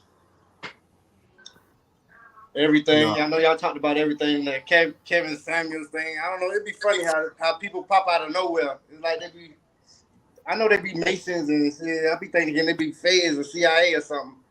Just set in place to put a distraction on people like that. You know what I'm saying? Yeah, no, that's for sure. That's definitely for sure, man. It be like that, bro. We gonna have a lot of not bots, but a lot of people who might seem like they for us, they might look like, they might look appealing. So as soon as you look at them, you're gonna be like, oh, I don't care if they for us or not. Like, we gotta understand like the energy that's going on right now, man. A lot of people being led astray. But at the end of the day, man, God, he said 2/3 gonna perish. So it's gonna be a third that's saved, and it's gonna be a third that's receiving salvation. We just gotta worry about where you gonna fall on the lines of that. That's what I'd be worried about. Definitely. Yep. Hey man, Jamal, I'm gonna get off here, man. I just wanted again to thank you, man. Thank you for having the courage to say the things that you were saying, knowing the things that could possibly happen to you, man. Just know that God, has people praying and watching over you, and that are gonna continue to, put their arms of protection around you, and ask that you remain safe. And I know you're gonna continue to pray as well. And just know that, man. I'm thankful for you, and I pray that your message continues to go stronger and touch many more people. And just also never give up, man. Never quit, no matter how low the views might get, no matter how few likes you might get, man. Never leave your purpose, man. Always continue to walk in God's will, what He has for you. And man, wish you all the best. God bless. Hey, bro, Have a good one. appreciate you. Definitely thank you for all those kind words, man. Hey, sometimes like nigga, I'm gonna think about a lot of what y'all said when I get out there. Sometimes we just gotta go sit in a little quiet place. Like, I try not to. I don't put myself on the pedestal. A lot of people might think I would, but I'm the most humbling. Like, I'm who I am right now, nigga. I'm gonna be if I get 1 million subscribers, or if I never had all y'all subscribe, I was still gonna be the same as, you feel me? I'm still gonna always be me at the end of the day. But man, like, obviously when the people mess with your message, you're gonna have to humble yourself. You're gonna have to like tone your fucking self down a lot of times. And I be making sure that I do that. That's why I reach out, or I get on I chop it up with somebody who talk bad on me. And just to tell them, like, sorry, why you don't like me? Like, it was one of the little homies, he was mad at me because I couldn't, reply to him. I was blocked on my gaming system. He kept messaging me on there, and I ended up blocking him because I'm like, I can't reply. So when you keep messaging, I'm watching TV, so I can't even watch my TV. Then we ended up, I unblocked him, chopped it up, and it was, just kind of telling him about it. He like, oh, I was looking at first, and I'm thinking like, you just like everybody else. I'm like, bro, I'm not like these niggas. Just give God, not God, but give me some time, and everybody will see that like I'm one of the people. This earthly realm and the stuff that's in this world, I don't care about, bro. I care about going to heaven. And I want all of us to endure all this stuff that we got to go through. I feel like it's only right that I feel like we all should want to. I feel like it should be an obligation because we go through so much. But Jesus and God said that every man go through stuff. But I'm trying to get the best reward for the things that I had to go through in this life. And so I'm trying to help others get exactly, because you don't know, heaven gonna be crazy in the best way possible. If y'all think this world and we can do all this and y'all don't think heaven gonna be crazy, you crazy. You gotta be crazy. I'm trying to get to heaven. Man. They don't talk about heaven enough. That's all it is. They don't talk about heaven. In the world right now, you don't really hear God at all. They want to put sexual stuff in schools, but ain't no. I was cool to at least have some type of religion in school, like something. Just I would prefer straight just Christianity, because I know Jesus Christ ain't a religion. They made religion to confuse man, but it is what it is. Yeah. You're sure right about that sexuality in schools, man. We don't have to pretty much opt out of the sex ed programs for our kids at the school. Like, no, we'll teach our children about sex and what's healthy within a sexual relationship, and what that's supposed to look like, because they're trying to push a bunch of that, agendas, Zaya Wade stuff in those schools. And it's like, nah. When I was young, I remember being attracted to a woman, but I wasn't thinking about having sex with her until I saw somebody actually having sex or something. Man. Because I didn't even know nothing about that. I just always was like, man, that's not God made us. We all default, we attracted to the opposite sex. So the fact they trying to run around and make it seem as though little boys is attracted to little boys, it don't work that way. Right. The men in that household doing something to them little boys at a different age, at that young age. And I say that from somebody who has been molested by a man as a young age. Niggas, and it don't make it right for a nigga to get molested and turn into what Because the one thing people always say about like the people who like kids, if you got molested as a kid, you would think that you would like older people. Like, because if I was young and an older person did something to me, I would like be more so leaning towards an older person. And but it weirdly a flip sometime, and they be liking kids. But like I don't be getting it.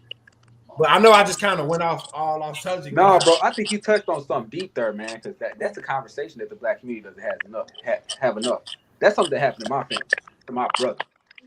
Like, and I ain't trying to get into all the details. I don't know who watching this, but I mean, it's some stuff that happened to my family. My brother was molested. Family Every black family. Yeah. by a family member. He was It's gonna happen. The cousin was 17. My brother was 7 at the time. Full blown molestation, bro. Not just no weird touchy feely stuff. I'm talking about like molested him, bro. Yeah. And that stuff got swept under the rug in my family. My brother's gay today, and I don't judge him, man. I don't judge him. I understand that, You can't judge him. yeah, you can't judge the gay community, because that's one thing that the gay community doesn't talk about, bro. Is that stuff that they family done swept under the rug. And a lot of black men are growing up gay because of those childhood experiences, and they can never break that curse, man. And it's sad. And I can't judge that man because I didn't have that experience. You know what I'm saying? And you'd be wise not to judge that man because you don't have that experience. Now we know from our seat and our position that God can break those curses if you just give him a chance. But we're saying that as people who haven't experienced that. Yeah, they don't know nothing about that because the world ain't teaching them. They think that people are like most people think that what we do, it's a spirit that's attached to a person that's homosexual. Yep. Y'all don't gotta believe it, but it's true. Exactly. People have been saved from homosexuality. People literally have been saved from homosexuality. It is a spirit. You feel me? Maybe it came along from the trauma that you faced, or we never really know. But at the end of the day, man, it's this stuff get way more. You feel me? It's way more serious than what meets the eye, bro. For real. Hey, I want to say though, I feel like Satan or whatever, some people, whatever. I feel like they be using that community. You know what I'm talking about. I feel like they use them as a tool to make people go astray in the kids. Cause you see how they be pushing that shit on TV and social media. Oh, yeah. It's like they forcing on you. Cartoons. They trying to do it subtly though, pushing it like, bro, with the Will Smith, the new Bel Air stuff. How the youngest girl, she was trying to be like, did y'all see Come it? on, bro. She was the only one trying to be liking on other girls and talking about some LGBT. Like, come on, bro. And ain't nobody throwing no shade at them. But like, never nobody bring up God though.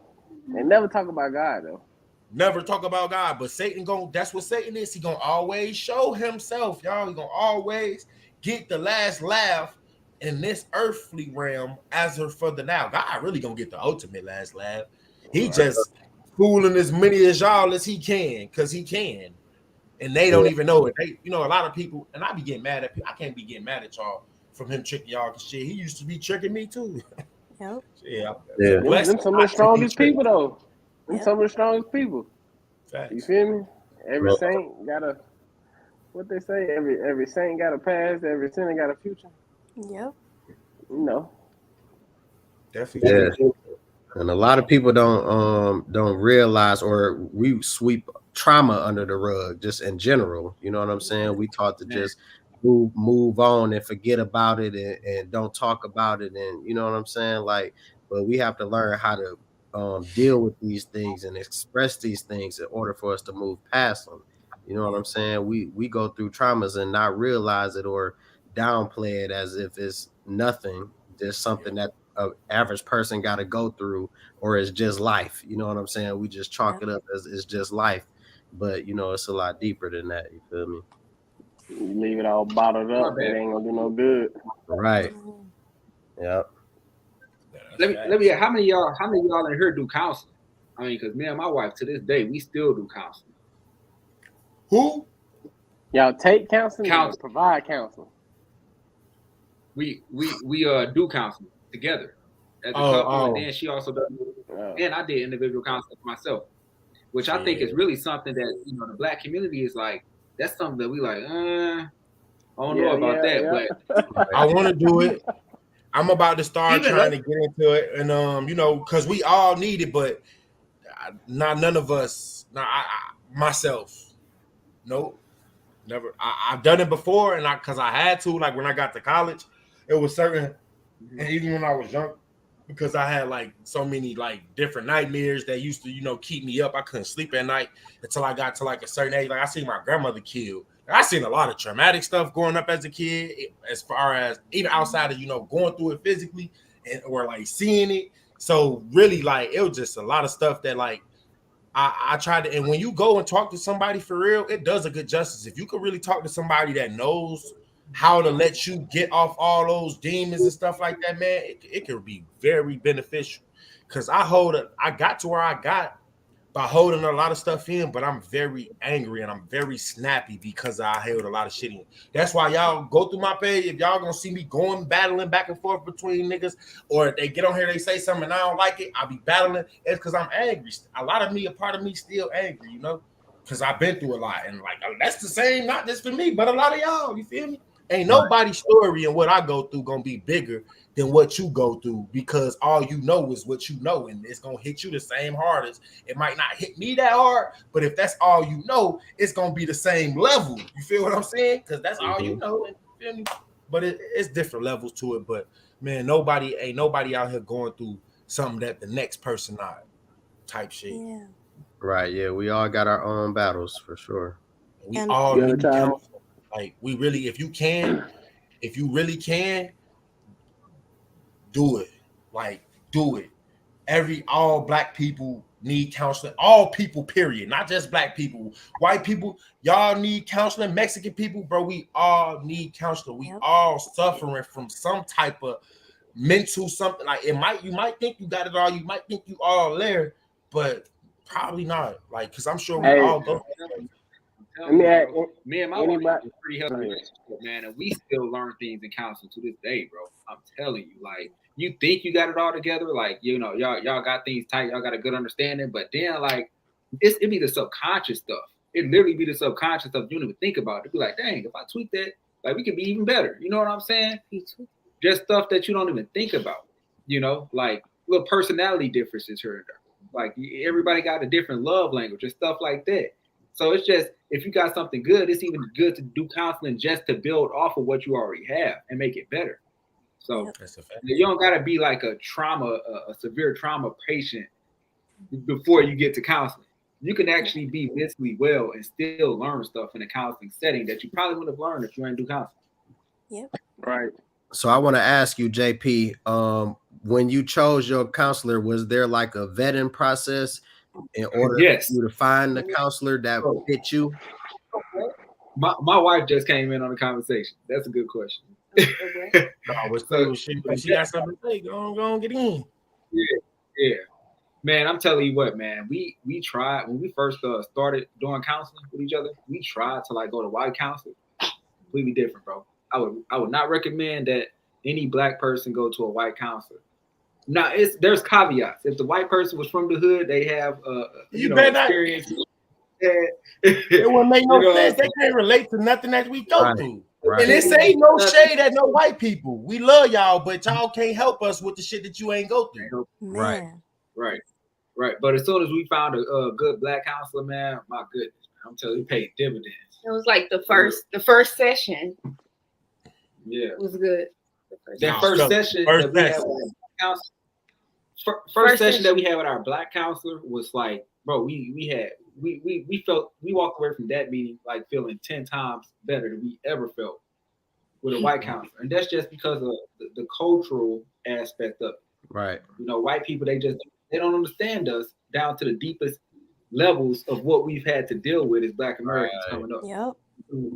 We had to come up. They don't probably, me working in the financial industry, bro, like without saying any names or detailing any clients, I sit down with white folks who receiving $250,000 inheritances. Got $500,000 in assets, 26, 27, 28. I know you ain't built that money for yourself. Right. Oh yeah, my grandpa had a bunch of farmland in Louisiana and he left this money for us in the trust. You know what I'm saying? Like Black folks, man, what we had to build it from the ground up. And then we had to deal with a bunch of BS in between that. And then we didn't get the same level of education. And then we was denied this loan, that loan, that loan. You know what I'm saying? Like our path to have what we have is different, and that weighs on us mentally. Mhm. And so unless you understand what our path looks like, you can't tell us nothing. That's a fact. Right. I feel you. Hey, anybody in here meditate or tried it?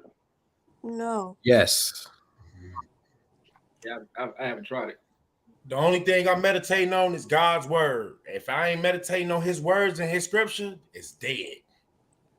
It's that simple with me. Sometimes you gotta keep it that simple with God, because I'm gonna tell y'all these words again. God said the pathway to righteousness is narrow. The pathway to destruction is wide and broad. So you gotta be careful of you know, like doing something because it sounds good and it might feel good, but what's inside of it might not be good. So I'm God gonna tell told you us to though. meditate on his word. So meditate on Exactly. scripture. Let that feed your marinate in your soul. Cause we let all this negativity, all this music and pollution, we marinate in it, dog. We sitting in it and we just soaking in it all day. Go soak into some Bible scripture. Go listen to that. Fall asleep, listen to that. How many people fall asleep listening to music? How many people fall asleep listening to God's word? Right. Hey, I feel up. I'm gonna tell you one thing, bro. When I started meditating, bro, I feel like that's when I got the closest to God. You feel me? Cause it's like when you quiet, you can observe and see what's going through your head. I don't know, bro. I don't know, bro. I don't know. That shit. Ever since I started meditating, bro, I've been doing this for a couple of years. I just got closer, bro. I ain't saying do it. I'm just asking, see how y'all feel about it. Right. Just throwing it out there. Just throwing it out there. So Hey, somebody got something playing in the back. It sounds like something. I don't know, like extra TV or something. Yeah, I just turned it off. For me personally, Yeah, I just turned. That was another screen I had. I've meditated, and I try to meditate because I feel like it centers and grounds me, and it allows me to, remove distractions of the world away from me. Not like I said, we get closer when you get quiet and just get into your thoughts. You know what I'm saying? You able to organize things a little better and look at things a lot different. You know what I'm saying? When you're able to sit with yourself and think about all the stuff that you've, been through and accomplished or whatever it is that you're meditating on. But definitely, I agree with But Jamal. what does that do for you when you just meditating on things that you accomplished? Or I feel like, and I ain't trying to, I just feel like a lot of times we worry about pointless stuff. Right. That really ain't, Look. don't got no substance to it. I feel like everything that we should do should have some substance behind it. Right, for sure. Let me tell you, I feel like the reason I do it is to cleanse myself from all that BS that I took in. Right. And it cleared that inner voice in my head that I feel like connect me to God. Because, bro, every time I ask that man a question to show me a way, bro, it comes to my vision, to my I can't lie, bro. Anytime I ask this man for something to show me a way, who ain't right, what ain't right, bro, that shit. So when you meditate, you're not meditating with the hopes, like, because maybe I'm reading y'all wrong, because I know a lot of folks that they be out here trying to portray as God, so they think that if I constantly sit here and I meditate, that I get a big mansion. I'm gonna get a big mansion. No, that's materialistic shit, bro. I don't meditate. All right, now so now we talking, because I want to know, like, what are the things that you meditate and knowing that you got steady flowing, back and forth through your mind that helps you. You got people who use that manifestation, all that for material things. Meditate for material things. Nah, I'm not with none of that because I'm not interested in that. It's just, bro, like you said, like a lot of problems or inner thoughts. You observe yourself and you can cleanse it out. Like, bro, I used to be just, even when you just sitting and thinking, if you observe your thoughts, you be like, why the hell am I thinking that? You feel me? And I don't know. I just feel like if you can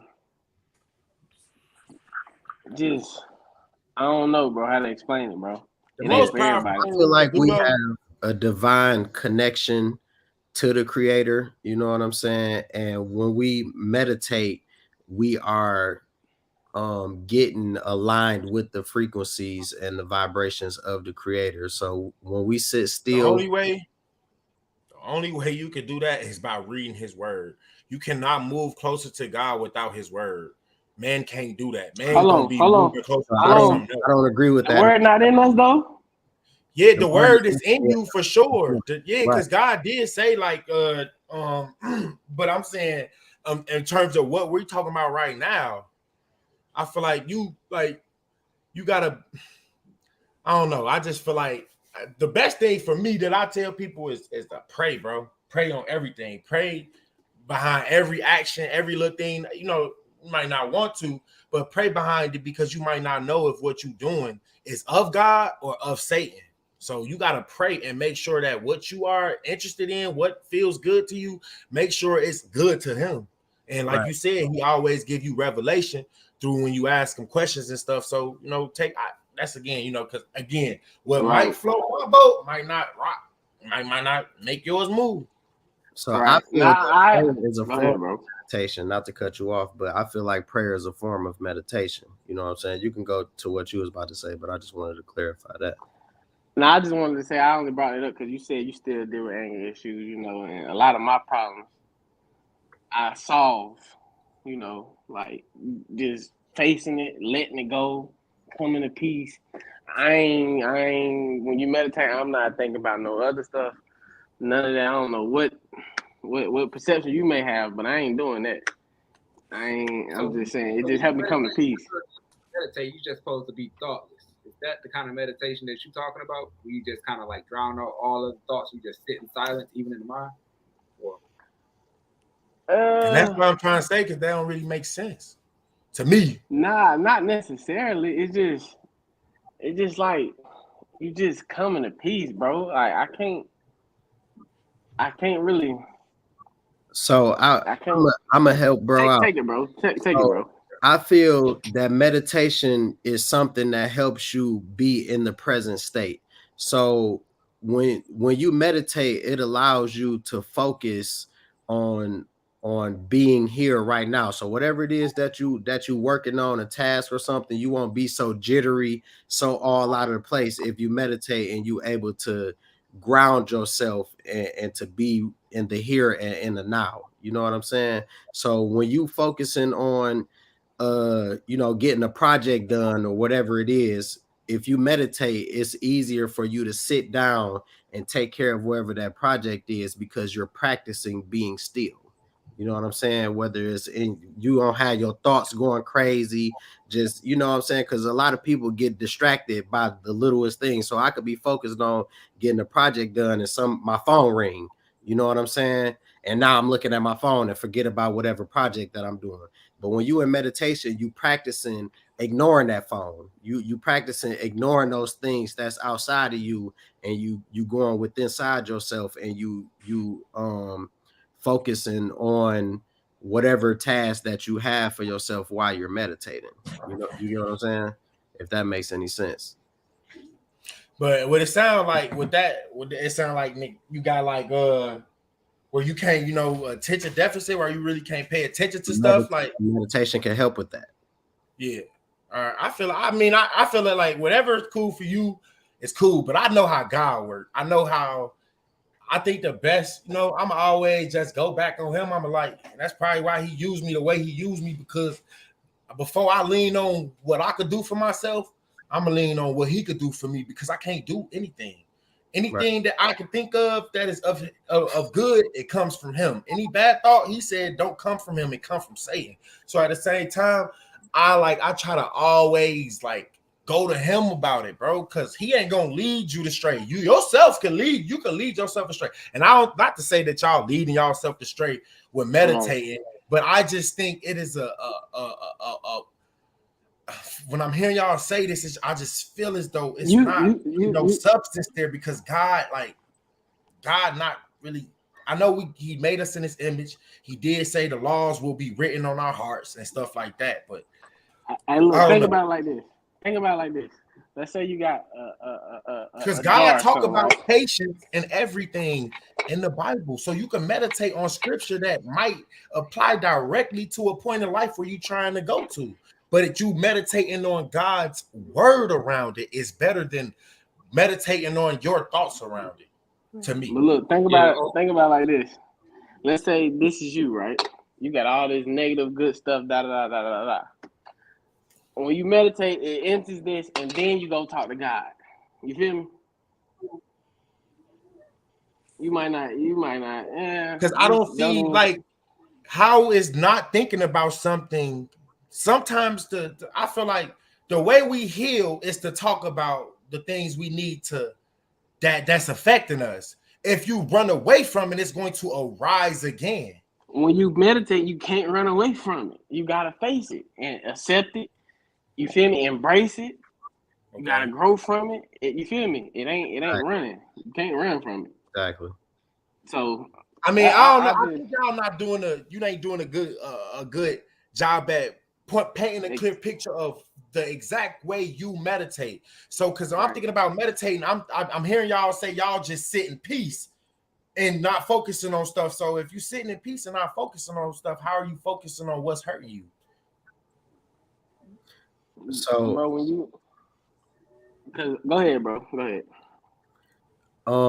You're not ignoring the feelings that you're having. You're coming to peace with them. You know what I'm saying? So there are going to be thoughts that you have that may make you feel uncomfortable, but when you're meditating, you're allowing yourself to deal with those things in a fashion that doesn't excite you or upset you in a negative way. You know what I'm saying? So when you have these thoughts, you're able to realize them and see them for what they are, and then you move past or move around it. So you still have these thoughts of these things. You don't get away from them. So my next question is no disrespect to y'all, but like I respect the meditation part, but like for me, meditation is like prayer. Oh, Cause everything That's what I you said. saying, everything you saying right now, you get that through prayer too. You feel me? Yeah. So That's why I said prayer is a form of meditation. Right, That's exactly. I agree with you, but like you feel me? Like some people take meditation to something else, something totally different. When we talk hold on, wait. Let's get something straight. I do both. Praying can't be the same form of meditation. If praying is you're calling out the one true God, when it sounds like you meditating, it sounds like that's all you. Exactly. That don't sound like that's God. That sounds like you're relying on you to help you. Exactly. When you praying, you calling out God to help you. Meditating and praying is different. Right. But I get what you're saying. It could be beneficial for you just as well as praying. You feel me? Both. Like, I do like both. I said, but hey, I can't knock nothing that nobody do that like you live in the way that you're supposed to live, that God called for us to live. If meditation helps you get there, then do it.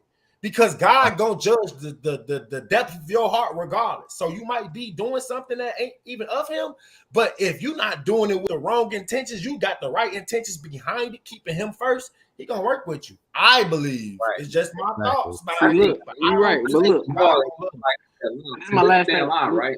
This is my last thing I'm go gonna say ahead. on it. I just feel like it's a reset for me, bro. I Because feel it. after you listening to certain music, you around certain people, you need a reset. So that's how I feel like it is for me. I just get my resetting, like, but when I get into the Bible, and because this the only thing I'm gonna tell y'all, and this is the true reset. What actually, when a person body is down and out, you need food to replenish you to give you energy. But watch this. God said man should not live off bread alone, but his word. So that's the energy that you do it that way. When you feel that your family or your friends taking out all your energy, go meditate on his word and watch. You might feel more stronger than you did when you did it on your own. You might feel like right in the instant, like, oh, I could go give some more energy. I'm just saying, because that's what God said. He said that we should live our bread alone, but also his word. So I feel like his word will give you that energy that you're looking for. He give us everything that we're looking for. You can't give it to yourself. God will give you everything that you lack. and only him can give it to you. You can't give it to yourself, man. That's a fact. Yeah, that's a fact. And that's why I say we born with that. You know what I'm saying? Like when we come out of the womb, you feel me? We already are in the grace of God. You know what I'm saying? And I feel like when you meditate or when you sit down, you just reaching that divine connection that you have with the creator. It's not us separating ourselves from the creator or trying to get our own understanding. It's us sitting and listening to what God has to say. Listening to yourself is relying on your own understanding. He told us You're not not to. listening to yourself. If God in here, you feel me? Bro, but you can be hearing something that you think is God, but ain't God. So what about when so you the pray? way to correct yourself and make sure you are both the ways. right way is to listen and meditate on his words. Okay, but listen, what about when you praying? Though? God said the laws will be written on our hearts, not all of his words. What laws about and praying, his words though? is totally different. Right. So think about when you praying though. Even though they are the same. When you praying and you say, "Oh, such and such came and told me," how you know who? Like you just told me, how you know what that is? What? You just said. I hear what you're saying, but what are you asking? Bro, what you just told me, you don't know where did that come from in your head. I'm saying, what about the same thing when you praying? Because when you pray, you say a prayer. You say a prayer that's related to God. So you know you're talking to God. You summoning God. I don't Right. It's more like it's more like a not my will, but your will be done when you're praying to God. If my heart there, I think he confusing manifestation with meditation for real. Yeah, Is what it sounds like to me. I don't know what you're talking Let's about. just move to the next I get on topic. my knees. When I get on my knees and I pray, it cannot be the same as what you're talking about because I am calling out to the God. I'm calling out to God and asking him. I'm not letting him put thoughts in my mind. I'm speaking my heart and I'm asking him to do things within my life that's in the spirit realm. I'm not asking him for thoughts. You're not asking for thoughts. You speak through your heart during meditation, bro. You don't gotta speak. Don't your words gotta match your heart? Listen, don't your words gotta match your heart for it to have meaning? I think what Jamal's saying really though, it is a thin line, bro. It is a thin line because there's a very thin line between there's a very thin line between like praying and like really seeking God and his answer. And then you also have that you also have that the secret. I don't know if you ever heard of the book called The Secret, but it talks about the law of attraction. And that's more getting into like manifestation and all of that. It's a very thin line between. Yeah. Okay, it's a very thin line though. So it's hard to differentiate because the line is so thin between like praying and really seeking God's way in something, and then going to that like the secret law of attraction manifestation type of mindset. It's a very thin line, bro. And some people be like, God told me this. Some people like, God told me this, but God ain't tell them that. Hey, bro, you doing all the over actions and stuff, but can you convey what you trying to say and stop with all the... Bro, that ain't got nothing. Manifestation ain't got nothing to do with that. That's all I'm saying. However you taking it. I'm trying to figure out what you're talking about. Manifestation. I'm just talking about like the mind and the things that like when you pray versus when you meditate, it is different. That is what Jamal said. When you pray, your words got to match your heart, right? Bro, do they when not? You are praying, I ask God to change my heart because I know my heart wants to be evil. So what are you talking about? Bro, don't your heart have to be? I'm not going back and forth with that. He's not understanding. And I get where he's coming from, but it's an understanding that he's not understanding for what I'm talking about. Nobody is like, bro, when you get on your knees and you pray, that's you asking God for him. All I'm doing is asking to receive him. I don't know what he's talking about as far as all the like, don't your heart need to align? Nigga, my heart is wrong, and that's when you go to God. When your heart fucked up is when you go to him. He wants to go for so he can change your heart. You can't change it on your own. Right. So like I'm lost with what he's talking about. Like that's why I keep telling y'all, be mindful of something that sounds good, but it ain't good. I'm going to go take it up with God first. He gonna take it up. I ain't gonna say he's gonna take it up with himself first. I ain't gonna put stuff on him. But at the end of the day, I'm going to double check with God. You can double check with yourself if you want, but I'm double checking with him because I don't know nothing. It's that simple. I'm not gonna lie. I was trying to follow up to what he was saying too, but I just got lost. I don't know.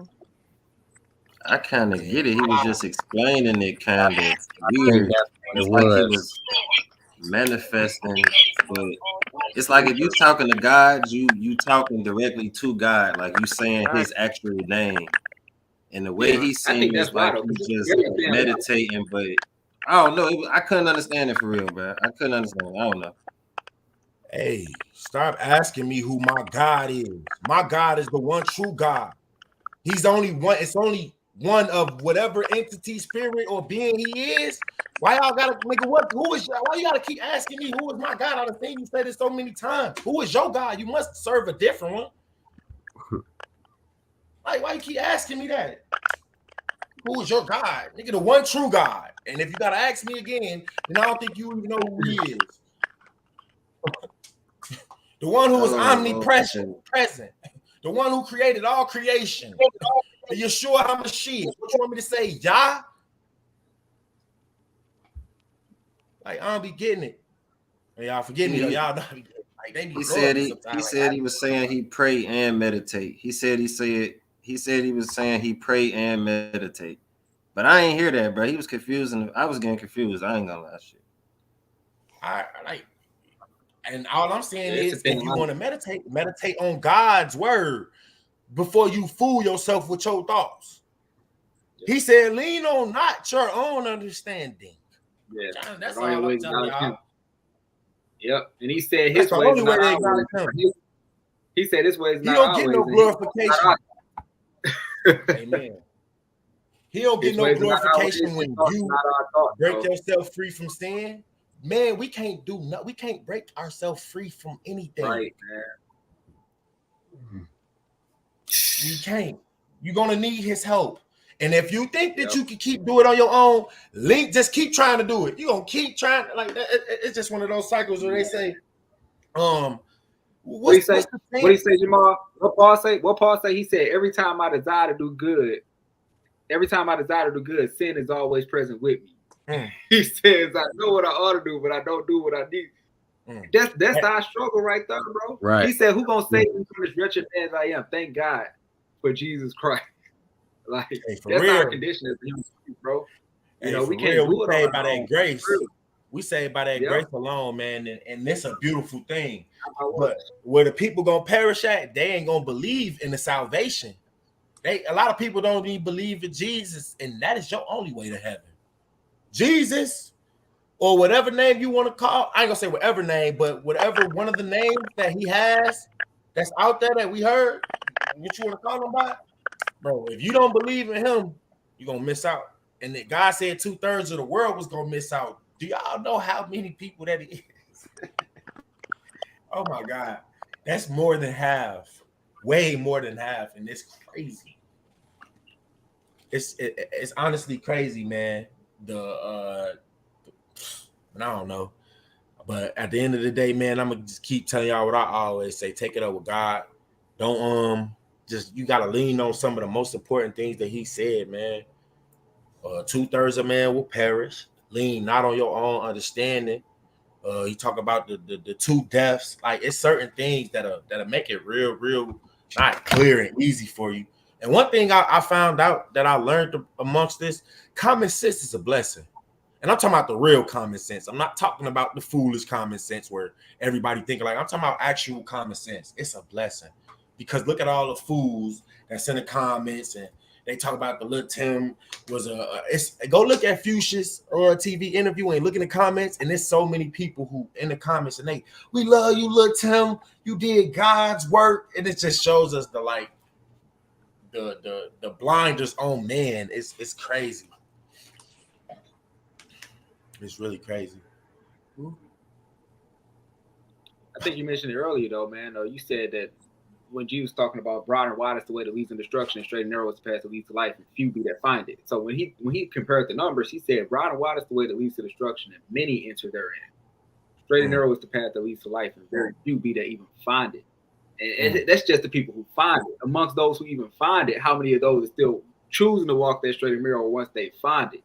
You know what I'm saying? I don't think So the y'all be hearing numbers, this man. man when he be talking.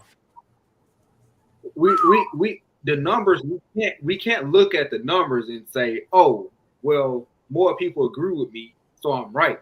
Like, no, if you really in Christ, way less people agree with you than It's you don't more. know. Way Less is more. With Way God, less. less is more. You literally become an outcast in the society that we live in, bro. Like, if you just look at the story of Jesus, like, look at his life and how he died, and he ain't do nothing wrong. You hear what I'm saying? Hey, they was looking for he him, said trying to no kill him when he was service 3 years greater old. man. He said no He didn't service even greater than know. his master. So why do we expect everybody to like us and everybody to agree with us and everybody to be on our side when that was the person that we followed? That was what his life looked like. How do we expect our life to be higher than his? You know, we become outcasts, man. So as soon as you start really talking deeply about God and like really fully committing your life to Christ, like you're gonna lose a lot of friends, a lot of associates, a lot of I don't got opportunities. none. All my friends, they was the ones that I prayed for. Like, the thing is, you're gonna drop a lot of dead weight that you don't need. You might think you need it, but once you drop that, then you getting ready for the real friends. I'm talking about the real friends. They ain't gonna let you fail. They gonna tell you when you messing up. They not gonna allow their brother, them real friends that speak about being their brother's keeper, but they truly are their brother's keeper. Not though I'm gonna go kill somebody because they killed my brother. Nigga, you ain't your brother's keeper. If you got your homie in the hood and he gang banging and you talking about you your brother's keeper, bro, y'all both need another brother that ain't doing what y'all doing. You feel me? We need somebody that's on the outside looking in on y'all situation to bring y'all out of it, because we got too many people that's using like words like brothers keepers and black girl magic and all this like for the culture, and it don't really mean nothing, and it's doing more to hurt us than actually help us.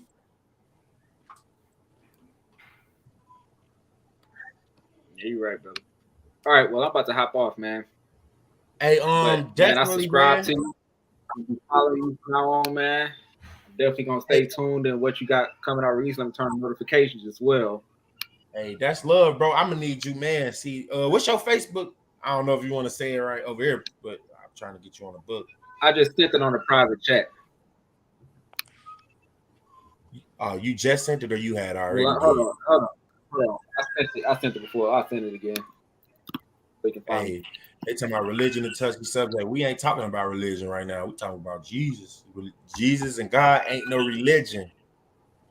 Religion ain't attached to him. They did that. They created that so that man can have something to fight over. Oh, I got you right now, bro. All right, y'all be blessed, man. Good conversation. For real, we got to keep conversations like these going in the community, man. The devil is busy. We got to be busy, right? Hey, for real, that's true though. Like, and one thing about me, when I hear God or I be busy and I hear scripture and stuff like that, but I'm gonna wake up. But yeah, we gotta be busy. And the devil really working overtime. Like y'all, some of y'all need to investigate and see what they out here doing in the spiritual realm with Satan. Nigga, they working every day, all day. The music that we listen to, the shows that he's not stopping. He's not stopping. He's trying to bring as many souls to burn in that furnace with him because he know he going. So his job, his duty is to trick as many of us as he can. Yep. Most definitely. Yep. All right, y'all be blessed. I'm out. All right. Love, bro. Appreciate you for sure.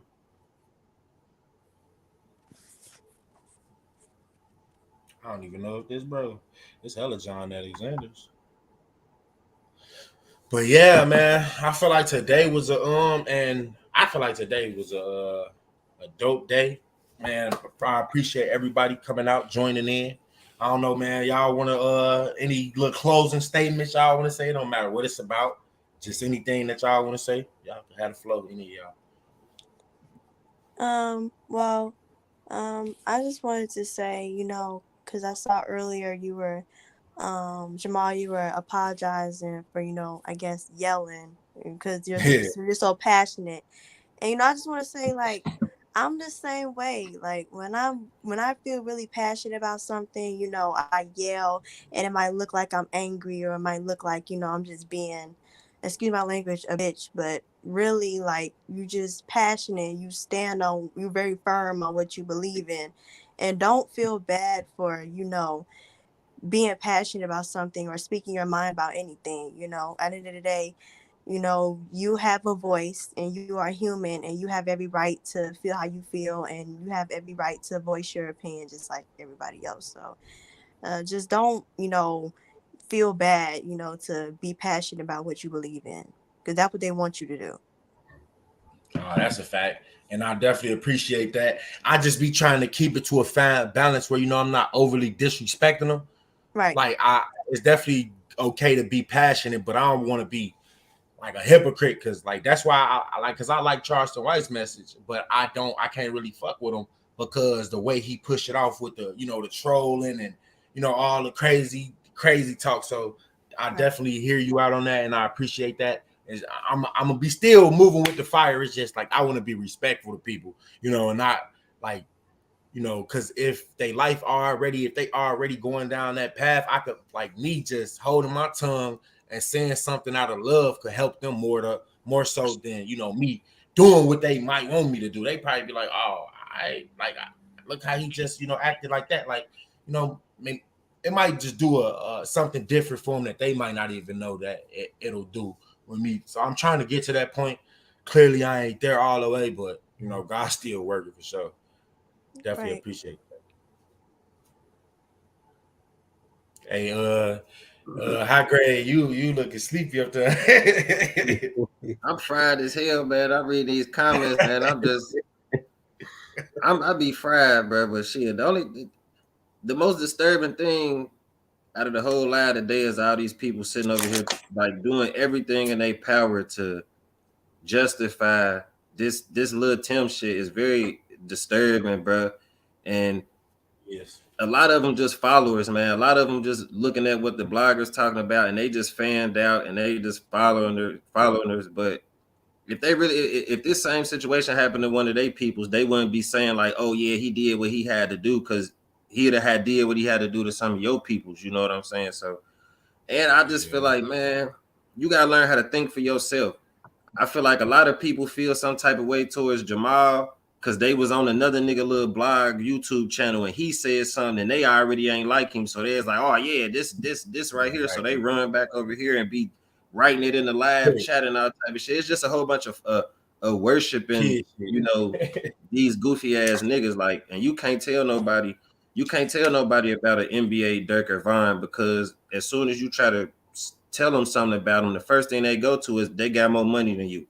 So with that money in their face and that material shit in their face, it ain't nothing you can really say to these motherfuckers. So that's the first. You either hating, mad, or what pissed me out the most is they be like, you mad you ain't got an O block chain. Bro, who the fuck want an O block chain? Half of them niggas is locked up and they passing away and shit. Like, that ain't something you should aspire to want. Like, I don't know, man. That's the only point I seen a lot of motherfuckers in here writing twos, but they ain't really jumping here and was saying nothing for a dude and shit. They just trying to look cool on the internet and shit. They don't even know that at the end of the day, Satan, like, bro, just because Satan might use your mind or to push off a message don't mean you a Satan worshiper. But y'all don't understand what my message is, and I'm not holding Bond on no pedestal. How can I hold a nigga on a pedestal that I said I think is going to hell because the life he lived and died by? What nigga, like, how am I holding him on a pedestal of being biased when I think he going to the worst place, the ultimate worst place to ever go? Nigga, that that makes no sense. I love life. I appreciate life at the end of the day. Yes, y'all gonna see me speak good on Vaughn sometimes. Y'all gonna see me talk about the love and all this, because at the end of the day, he did do what he did, but all those people ain't just outright devils. A lot of us are tricked into being who we are, bro. And even Lul Tim, ain't nobody. I don't hate the dude. I just hate the actions that he took and did that night, because like that was a bitch move. And anybody who, like, I was weirded out, because go look at the comments. They in the comments just saying he the realest. Lul Tim did God's word. It's like I need friends like Lul Tim. It's like, and everybody liking it and stuff, cause like y'all weird. Y'all want niggas on y'all team that's gonna kill somebody just for a little bit of moment of egg. I don't want you around me, nigga. You might kill me because I don't say the right shit. For real. He a problem. This niggas like Lul Tim is the reason why no more. Look what happened when you trying to fight. You get shot in your back, and everybody make it seem like he was so gangster and real for doing that shit. Like, how you shoot somebody in their back doing a fist fight? That's why niggas don't want to fight, because they scared that's gonna happen. Who gonna be the sucker out here to pull the gun? I'm not fighting Which no one of these niggas. hoe ass niggas gonna start shooting? And he was that hoe ass nigga that day. That shit was hoe shit. I don't care what nobody say. If we fighting, we fighting. These hands work. How this shit is nowadays, man, you would be crazy to think somebody gonna fight you. Like it's dead nowadays. Like for me, I'm talking about if I wasn't doing the YouTube, I'll fight. Because I do this, if anybody run up on me, I know that y'all, I'm not gonna trust y'all. I'm not thinking that y'all just trying to fight. So I'm taking it all the way fully there with y'all. And God, damn, can I ask you one thing though? What? Because I hear what you just said. If one of them, if somebody on here, or if anybody run up on you, you already, you gon', you ain't finna play with them. Thinking that y'all finna try to do something more than fighting, so I'm doing that. So don't think it's sweet. That's all I'm letting you know. And if I kill somebody, I'm not no demon, because Jamal don't put that energy out there. I don't go out my way to fuck with nobody. So if you come fucking with me, I'm gonna think I'm killing the demon. That's how I'm gonna look at it. Not like that. I was just saying, do you? No. I was just speaking. I ain't saying you saying that. Oh yeah, I was just saying, like, do you think like how somebody gonna come at you? I already feel like somebody come at me is gonna be on some violent shit. Do you feel like they felt the same way when they seen Vaughn, because they so caught up in the mystique of this Chicago gangster kill? They was so scared. They was like, he gonna kill us if we don't do something. Nah, I don't, because like he saw him fighting. I can say if like them niggas was walking up and he saw them and he just started blowing like that, then you could be like, that nigga blew. He was shooting like he was scared. That nigga was scared of something. Because he waited and saw them fight. Nigga, I would have jumped in and started fighting. I'm not gonna jump and get a gun. Nigga, I would have started throwing hands too. Right. So no, and he wasn't even nowhere close to the they just gonna use fight that. when he started shooting shit. That's why like, first and foremost, if I know that you heard known for being a killer and being a gangster, and I think that I'm one too, I want to kill you. I'm not scared of you. Y'all think Lul Tim them scared of Vaughn? Y'all crazy. Y'all crazy. Them niggas ain't scared of him in the image that he was. You crazy. Just because he killed people don't mean that niggas was scared of him. I think they're just using that shit. They be them being scared as an excuse now. Yo, Jamal, before I get off this shit, man, I just want to know, I just want to thank you for doing this shit, bro. It take a lot of courage, bro. I pray God be with you, bro. You feel me? Keep doing your thing. Hopefully me and you can connect, man. I'm gonna try to follow you on the gram or whatever. Hopefully you can connect. Just hit me up on the gram, bro, and message me your name, and I'm gonna look for your name and shit. And then we gonna lock in from there. It's a lot of shit that high grade. It's a lot of shit that I'm trying. I gotta stop. It's a lot of stuff that I'm trying to do. I'm trying to like help everybody that got a platform, who got a real voice. Like bro, it gotta be us to help each other. Like get whatever bag, get whatever, you feel me, knowledge that we can to get to the next level. So like a lot of stuff is coming to fruition, and whatever doors that get opening to me, then y'all welcome to it. Like once you get on my squad, like everybody welcome to it. So I appreciate that. And I keep telling people, bro, get out here, like use y'all voice. You don't even gotta touch on godly stuff. You could just speak on common sense. You feel me? Speak on, like, a lot of us got a light, bro. And if you feel like you got a light, you don't know what it really is, keep calling out on God, and he gonna let you know what your light is. But yo, you doing what you doing, bro. For real, for real. Hey, I'm gonna die doing this one. I'm gonna die doing this one, but I definitely appreciate you, bro. And again, man, message me on Instagram, and we gonna link and we gonna work. And it might not happen exactly when we saying it, but everything gonna always happen on God's time, and so it's always gonna be right, and it's always gonna be within our will, bro. So definitely appreciate it. Yo, much love to all y'all, for real. Keep doing y'all thing. Yeah, for sure. Love, King. Thanks for the jewels you dropped today too, bro. You already. God bless y'all, man. God bless you too, brother. God bless. Yeah, he said, yeah, you better have like shit. He said, better. Exactly. That's how I feel. Folks was set up. I mean, you don't gotta believe it. He definitely was set up. That shit was Shit, weird. It was I weird. seen it a mile away watching the whole video. Like that shit was like a play by play. Especially if you recognize Quando Rondo and them didn't have no intentions on going to the hookah lounge. Their car is blocking the entrance. They parked in the entrance, so Vaughn had to Ron walk them when niggas past. supposed to be there. Yeah, Why y'all that going to too. a hookah lounge anyway? Wasn't no concert there. You niggas don't smoke hookah. Hey, and that ain't even a luxury hookah lounge, bro. That shit Bro, it raggedy. was a hole in the wall, ghetto ass spot that had the Yep. camera visions. Dirt and them sent them that location and told them that's where they were supposed to be at. They wasn't supposed to be there, and that shit ended up happening. I keep telling y'all that y'all don't got the insider shit that's behind this. Like I know niggas that was there that night that I talked to. A lot of niggas gonna keep their mouth closed because they scared. Me, I'm not. I don't fear you niggas. Y'all ain't nobody. Like y'all niggas can't do shit. Niggas need a gun. Niggas know I really do that. And I ain't talking about no gun. Like I ain't gonna even get into that because I'll be going off topic. But just know, and y'all know what. I won't speak on what. I speak on whatever as long as like you feel me. It's some substance to it. I'll just get out here and pointless. Be talking pointlessly. True. I just want to say that tonight live stream was very powerful. You know what I'm saying? We definitely had some good conversations on here, and I just want people to understand that we can all agree to disagree or whatever it is. It don't have to get disrespectful or anything like that. You feel me? And we can all, meet and talk at a common ground, and it's all for the best and positivity of our people. You know what I'm saying? And we just trying to build everybody up, man. Yeah, exactly. And we gonna, man, there's gonna be a lot more of these. So man, and I'm my work gonna be different. Like I wanna like what I'm about to start doing is gathering videos that I watched that got me a certain type of information. And then, we gonna do shit like this and show a certain part, and then we gonna talk about it and see what they think about it.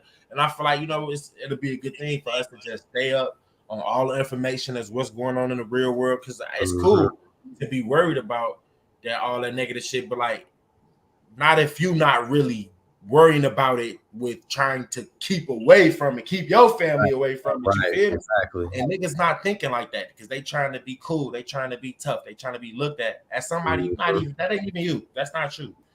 You being a follower, bro. Go be authentic, which is like most of us want to love. We want to live a good life. Like I didn't come out and was like, nigga, I want to be BD. I want to chase niggas down and all. Like nigga, we don't want to do that. Everybody just want a bag with a bad female or that look good to experience life and have some shorties that your creation. If that's all we want, then we got to be the ones that start changing the narrative because the narrative ain't giving us that at all. So, Thanks. But yeah, man, with that being said, I'm about to say my little prayer, man. Y'all know I can't end the night without saying a prayer, man. So I'm about to say a prayer. If y'all want to bow y'all heads with me, I'm going to get it in. My Father, in Jesus' name, I just want to thank you right now for bringing the panel on, for the questions, for the thoughts, my Father God, for having your spirit here with us in this time, my Father God.